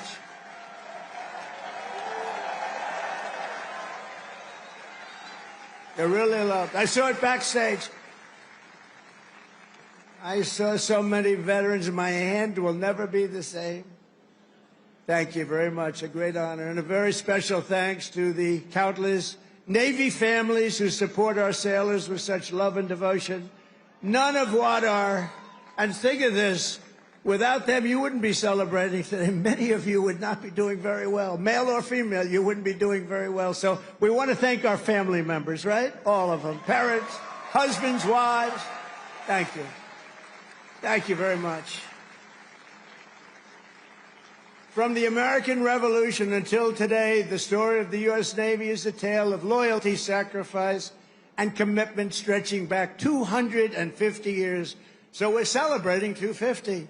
I almost thought I wouldn't get to do that because I was president in 2016, and then they rigged the election on me.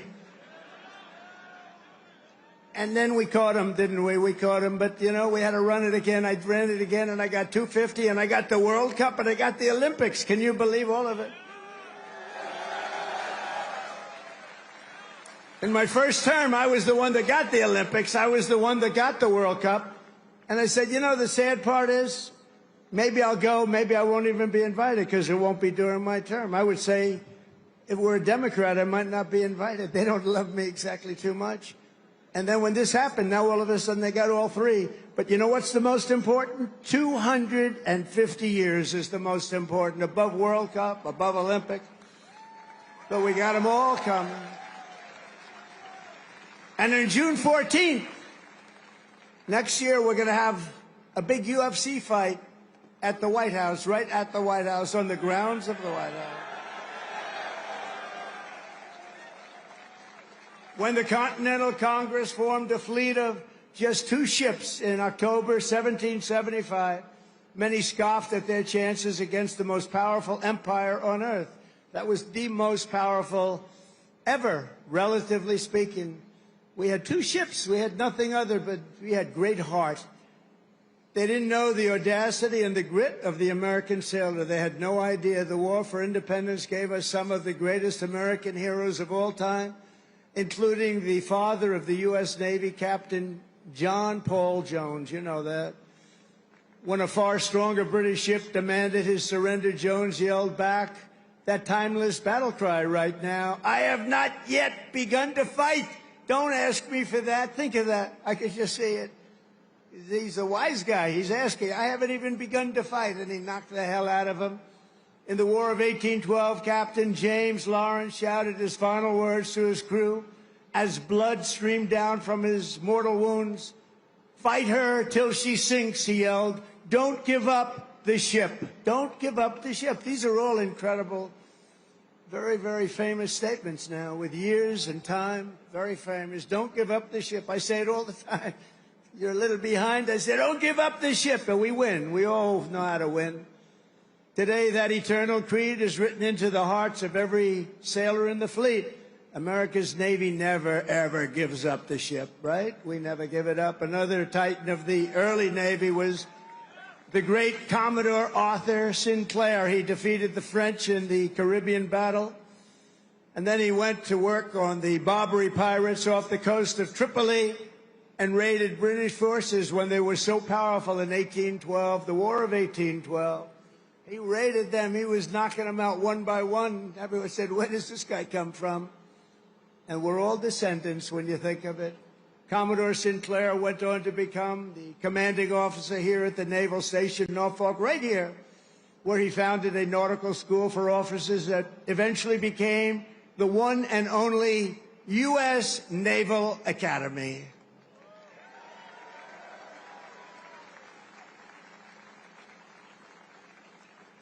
And I'm going to be at your Army-Navy game this year. Who am I going to root for, huh? You may be surprised. It's going to be great. We're going to be here.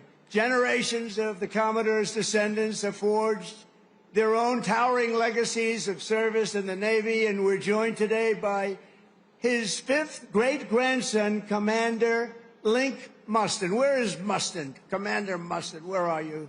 He's here. Wow, look at this handsome guy. That's good genetics. He's got good genes. Thank you very much. Commander, thank you for continuing a family tradition that has endured for 2.5 centuries. Can you believe that, huh? I wonder if they were as good looking as you. I doubt it. You just got better with age, right? Congratulations. Is that young man your boy? Wow. He beat you. They beat you. That's what we want to see. Over the generations, our Navy sailors raised Old Glory above the streets of Veracruz, sent the Spanish fleet to its watery grave in Manila Bay, and buried the vicious German wolfpacks at the bottom of the sea. Those were vicious, vicious wolfpacks. They were brutal. They were hitting us hard, and then we came up with the answer, didn't we? We came up with the way to knock them out, and we were knocking them out so fast they didn't know what to do. It was really the end once we discovered the secret through some brilliant minds. A lot of them are descendants of the people here right now. In every era of conflict, the Navy has never failed to hunt, kill, and to win. Never failed. Never failed. In World War II, Admiral Bull Halsey's motto, hit hard, hit fast, hit often, and that is exactly what the sailors do. One of those warriors was Submarine Commander Eugene Fluke, who sent more Japanese tonnage to the ocean floor than any other man in history. I don't like to talk about it too much now. You know, they've been a nice ally, but anybody from Japan here right now? We'll get off the subject immediately. But think of it. Sent more tonnage to the bottom of the sea, one after one. Aboard the famed USS Barb, he destroyed a Japanese tanker and a carrier with a single salvo to his men's chagrin. They were very concerned about it. They didn't think we could do that, and he just knocked them out one after another. And again, torpedoes were flying, but his greatest feat came when he spotted 30 enemy ships at port off the coast of China. You know that, a very famous story. Commander Fluke ordered his men to their battle station, slipped into the harbor, and sank 6 vessels at one time before taking off into the beautiful, wild blue ocean. He received 4 Navy Crosses, the Legion of Merit, and the Congressional Medal of Honor. That was a brave guy. In recognition of the incredible achievements of the USS Barb under his command, this December we will lay the keel of a brand new Virginia-class submarine bearing that same legendary name, and his grandson, Tom, will be there to pick it up. Tom is with us today, and I want to thank you for keeping that great legacy around. Where is Tom? Oh, look, stand up, Tom. Great. Good, Tom. Thank you. That's good. That's good genes, too, Tom, isn't it? That's good stuff. Thank you very much, both, for being here. From Midway to the Coral Sea to Leyte Gulf, American sailors fought the most epic naval battles in history. And at Normandy, the Navy led the greatest armada ever formed to deliver the single largest invasion force the world has ever seen. One of the sailors who did it was Felix Maurizio, who enlisted at age 18 and trained right here in Norfolk, trained right here. On D-Day, June 6, 1944, Felix manned an amphibious landing craft that did 6 harrowing runs to Omaha Beach. You all know about it. These are all famous fights. He delivered hundreds of American troops into the battle, including his brother Sal. Felix lost so many of his friends that day, but he kept fighting. He kept going out there, getting more soldiers, getting more of everything. He just kept coming. They couldn't stop him. And went on to serve in the Pacific under the great Admiral Nimitz. In February 1945, he spent his 21st birthday landing Marines on the blood-soaked sands of Iwo Jima, one of the bloodiest, toughest battles ever. Historic battle. 6 months later, he was aboard the USS Talladega in Tokyo Bay. When Japan surrendered, they said, I don't think we want Felix hitting us anymore. And he retired as a Chief Petty Officer in 1966. This year, Felix celebrated his 100th birthday, and he is here this afternoon as a living testament to the glory of the United States Navy. Wow.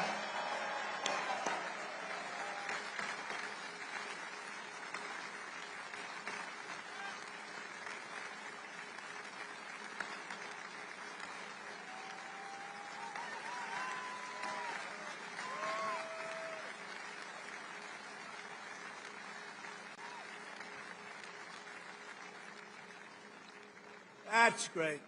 He looks good. Felix, you look better than I do. I'm not happy about this, Felix. No, they don't want to mess around with him. And Felix, we salute you. Thank you very much. Incredible. 100 years.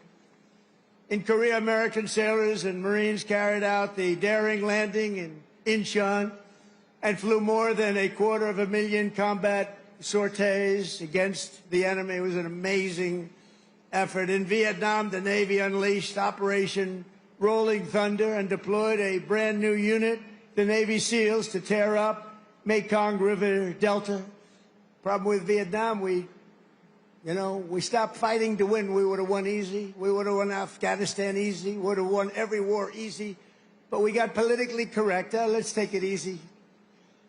We're not politically correct anymore, just so you understand. We win. Now we win. We don't want to be politically correct anymore.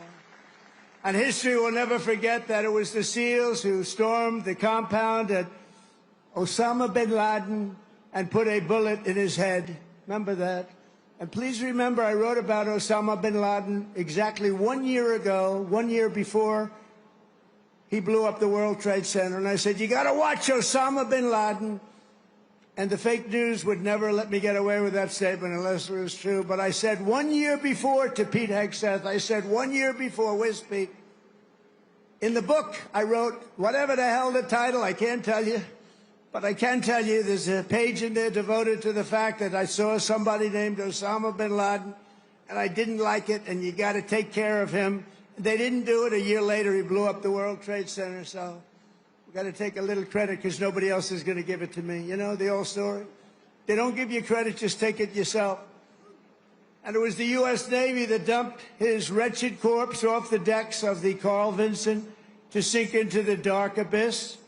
The Navy's central role in the defense of our liberty continues to this day.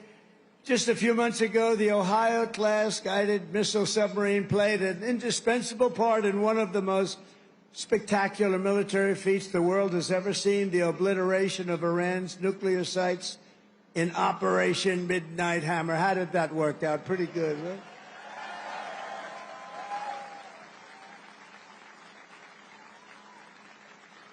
And we shot 30 Tomahawks, you know that. On top of, after the B-2, how about that? The B-2s, what they did, those beautiful flying wings, what they did, they hit every single target they hit. And just in case we shot 30 Tomahawks out of a submarine, every one of them hit too. So I would say Iran was not particularly thrilled. They were going to have a nuclear weapon within a month. And now they can start the operation all over again, but I hope they don't, because we'll have to take care of that too if they do. I let them know that. You want to do that, it's fine, but we're going to take care of that, and we're not going to wait so long. It should have been done long before I came along. You know that I had the pilots of the B-2s in my office, the famous Oval Office. I had them in the B-2s. They came in to the White House, and we talked about it. They said, you know, sir, for 22 years, our predecessors and us trained for that hit. For 22 years, they were training to take out the nuclear potential of Iran. He said, but it was only when you came along that we did it. And they were so happy that they did it. But they've been training for that hit for 22 years, but no president wanted to do it. They would have had a nuclear weapon within a month, probably within a month or shortly thereafter. And speaking to them would have been much more difficult. In recent weeks, the Navy has supported our mission to blow the cartel terrorists the hell out of the water. You see that?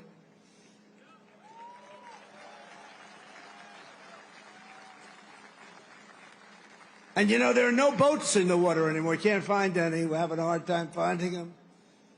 But, you know, it's a pretty tough thing we've been doing, but you have to think of it this way. Every one of those boats is responsible for the death of 25,000 American people and the destruction of families. So when you think of it that way, what we're doing is actually an act of kindness. But we did another one last night. Now we just can't find any. You know, it's the old story. We're so good at it that there are no boats. In fact, even fishing boats, nobody wants to go into the water anymore. Sorry to tell you that. But it's, we're stopping drugs coming into America, if that's okay. We're stopping drugs at a level that nobody's ever seen before. Last year, we lost, I believe, 300,000 people. And that's not talking about the destruction to families. Every one of us knows families that have been destroyed because the son, daughter, even mothers and fathers are destroyed by the fentanyl pouring in and drugs pouring in. Well, they're not coming in by sea anymore, so now we'll have to start looking about the land because they'll be forced to go by land. And let me tell you right now, that's not going to work out well for them either. And it was the Truman carrier strike group that unleashed American fury on the Houthi terrorists in the Red Sea.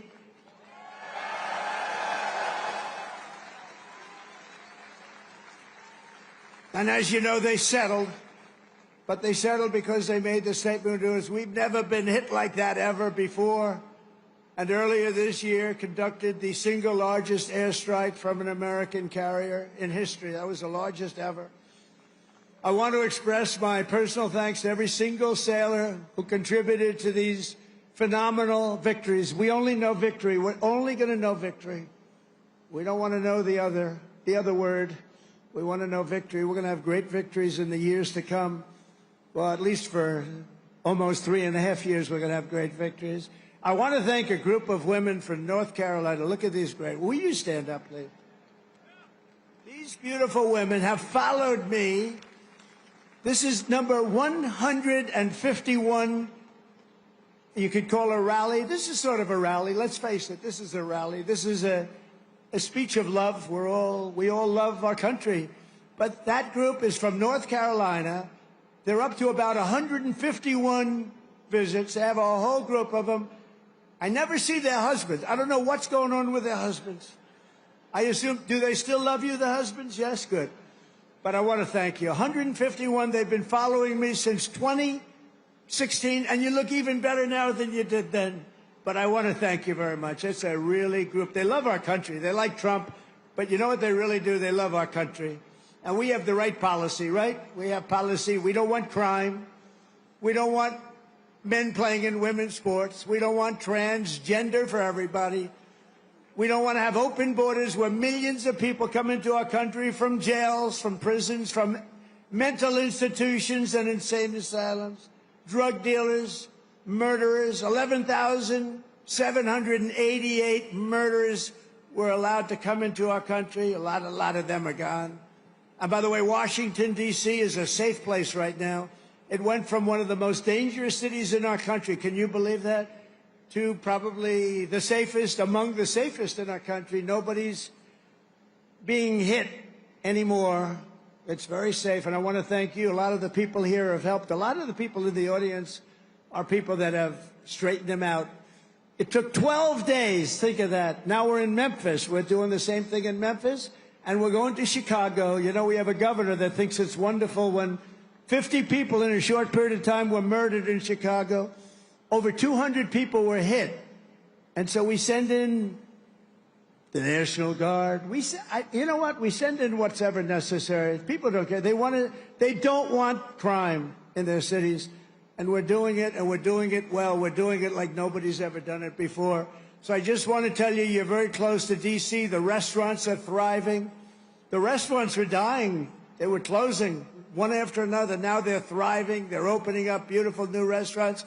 Washington, D.C. is safe. And I even went there and had dinner the other night. And I stood right smack in the middle of the street. Secret Service was thrilled.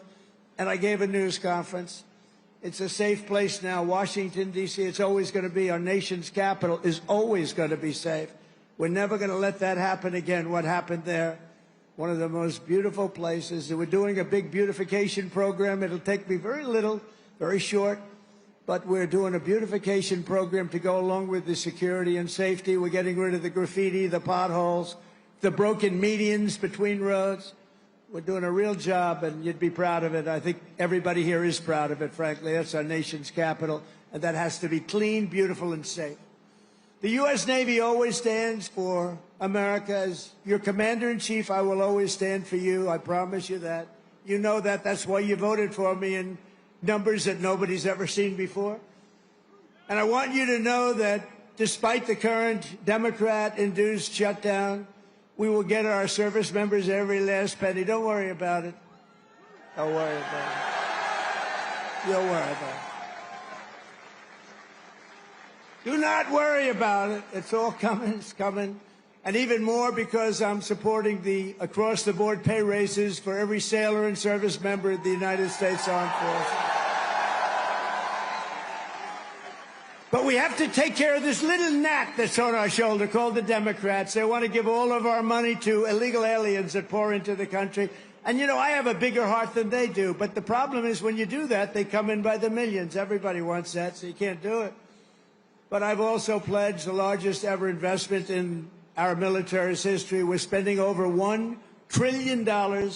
We've never had anything like that before. $1 trillion on our military, and that includes, along with your Secretary of the Navy and Pete Hegseth, we're going to be building lots of ships and doing a lot of things that you haven't seen happen for 35 years.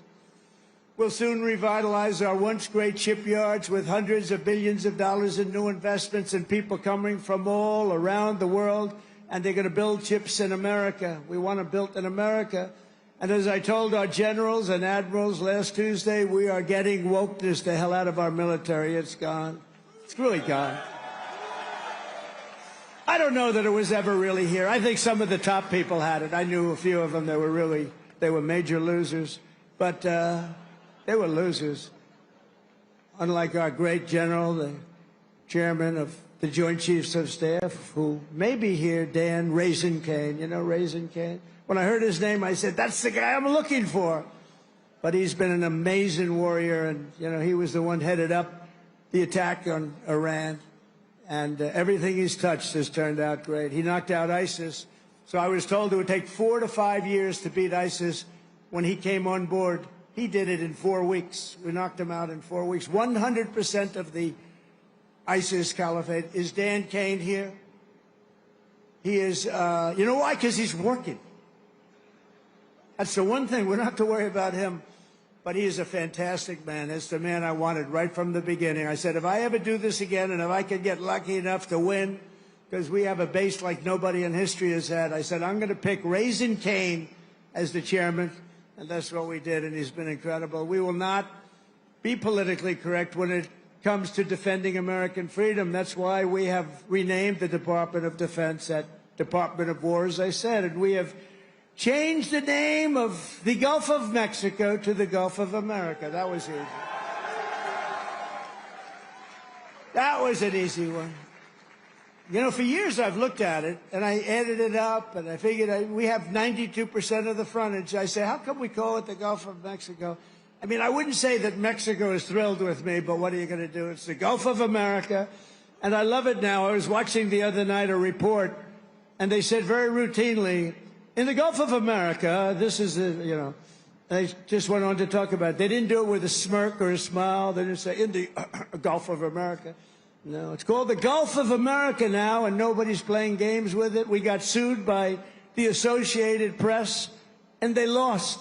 In fact, the judge was so good, he said, he's calling it the Gulf of America. He's got all the approvals.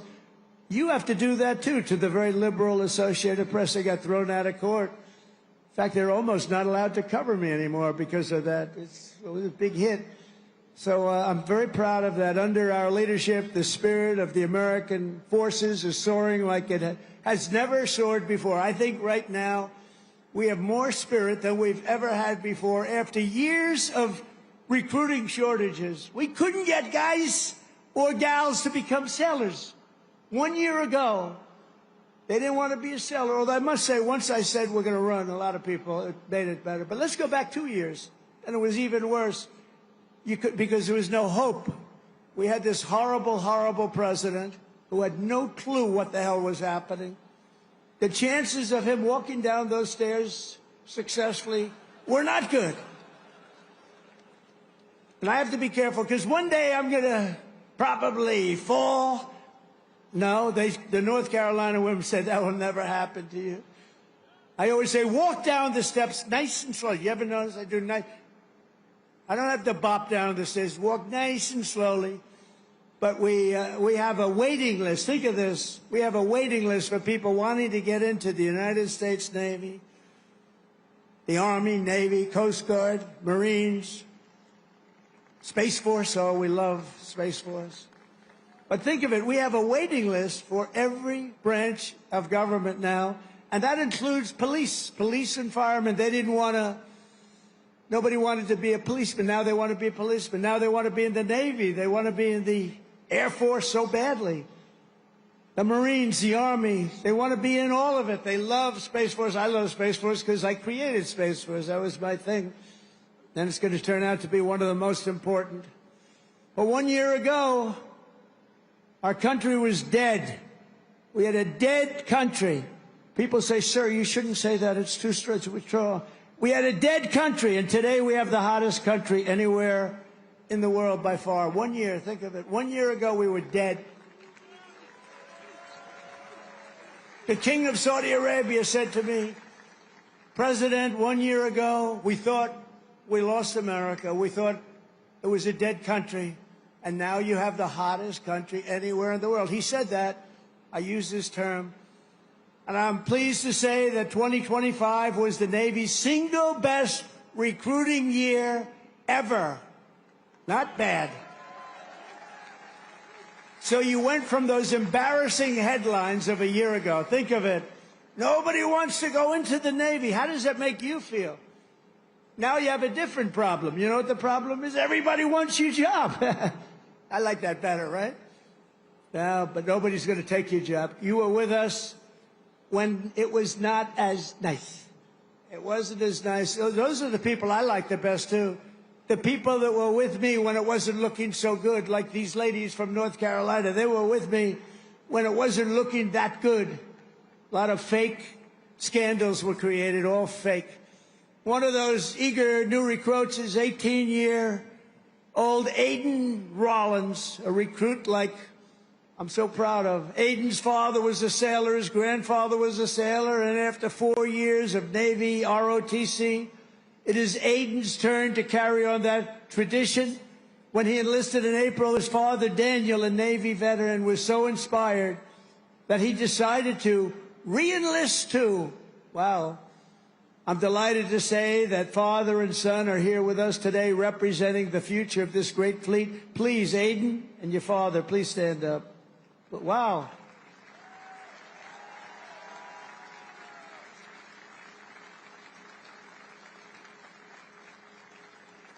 Wow, that's a good-looking family, I tell you. Thank you both. That's a great story. Beautiful. Your father looks pretty young, Aiden. I mean, he's a young-looking guy. Every sailor, aviator, submariner, and shipmate in the Navy inherits a tradition of excellence and daring, power and glory unmatched in the long saga of mankind's voyage on the sea. From that first ship, the schooner Hannah, to the awesome sight of a modern carrier battle group underway, the U.S. Navy has always been the iron will of a proud and mighty nation pushing forward through the currents and over those big, beautiful waves, through the spray of raging combat and the fog of naval war. America's sailors have proven time and again that our Navy does just the best job there is. Anything having to do with sailing the oceans, there's nobody to compete. We own the skies, we stalk the depths, and we rule the seas like nobody has ever ruled the seas. From Boston Harbor to Hampton Roads, from the Philippine Sea to the Red Sea, from the Guadalcanal to the vast, great Atlantic Ocean. Our sailors have seized triumph upon triumph. We don't know anything about defeat. We heaped honor upon honor and carved greatness and splendor into the pages of history. We only talk about the Navy and only use that word, splendor. We also say victory because that's the other. We have splendor and we have victory on gun decks and flight decks. In torpedo rooms and cockpits, they have poured out their blood, sweat, and tears and offered their very lives to defend this land between the seas. They have crossed icy canals, leapt from burning wreckage, plunged into frigid waters, soared into deadly skies, and slashed across the mine-infested bays to claim American victory and to defend the cause of liberty, to defend, quite frankly, the American flag. In every era, and every part of this globe, our sailors have fought with courage in their hearts, patriotism in their souls, and salt water in their veins. You have that salt water. Don't let the doctors change it. Keep it, because there's nothing like it. There's no blood like it. And standing before all of you today, I know that whatever our nation is threatened and whenever they need help, whenever duty calls, American sailors will hoist our flag high and they will rally to Admiral Farragut's immortal battle cry, "Damn the torpedoes, full speed ahead, go, you son of a gun." With your help, we will fight, fight, fight. We will win, win, win. Because of you, our Navy and our country will always be proud and righteous and mighty and free. Congratulations once again on 250 years of total dominance. Sail fast. Stay strong. Thank you. God bless our sailors, and God bless the United States of America. Thank you very much.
recognize when we see Old Glory flying. There's a lot of men dead, so we can sleep in peace at night when we lay down our head. My daddy served in the army, we lost his right eye, but he flew a flag out in our yard till the day that he died. He wanted my mother, my brother, my sister and me to grow up and live happy in the land of the free. Now this nation that I love is falling under attack. A mighty sucker punch came flying in from somewhere in the back. Soon as we could see clearly through our big black eye, man, we lit up your world like the 4th of July. Hey, Uncle Sam, put your name at the top of his list, and the Statue of Liberty started shaking her fist, and the eagle will fly, and it's gonna be hell when you hear Mother Freedom start ringing her bell, and it'll feel like the whole wide world is raining down on you. Brought to you courtesy of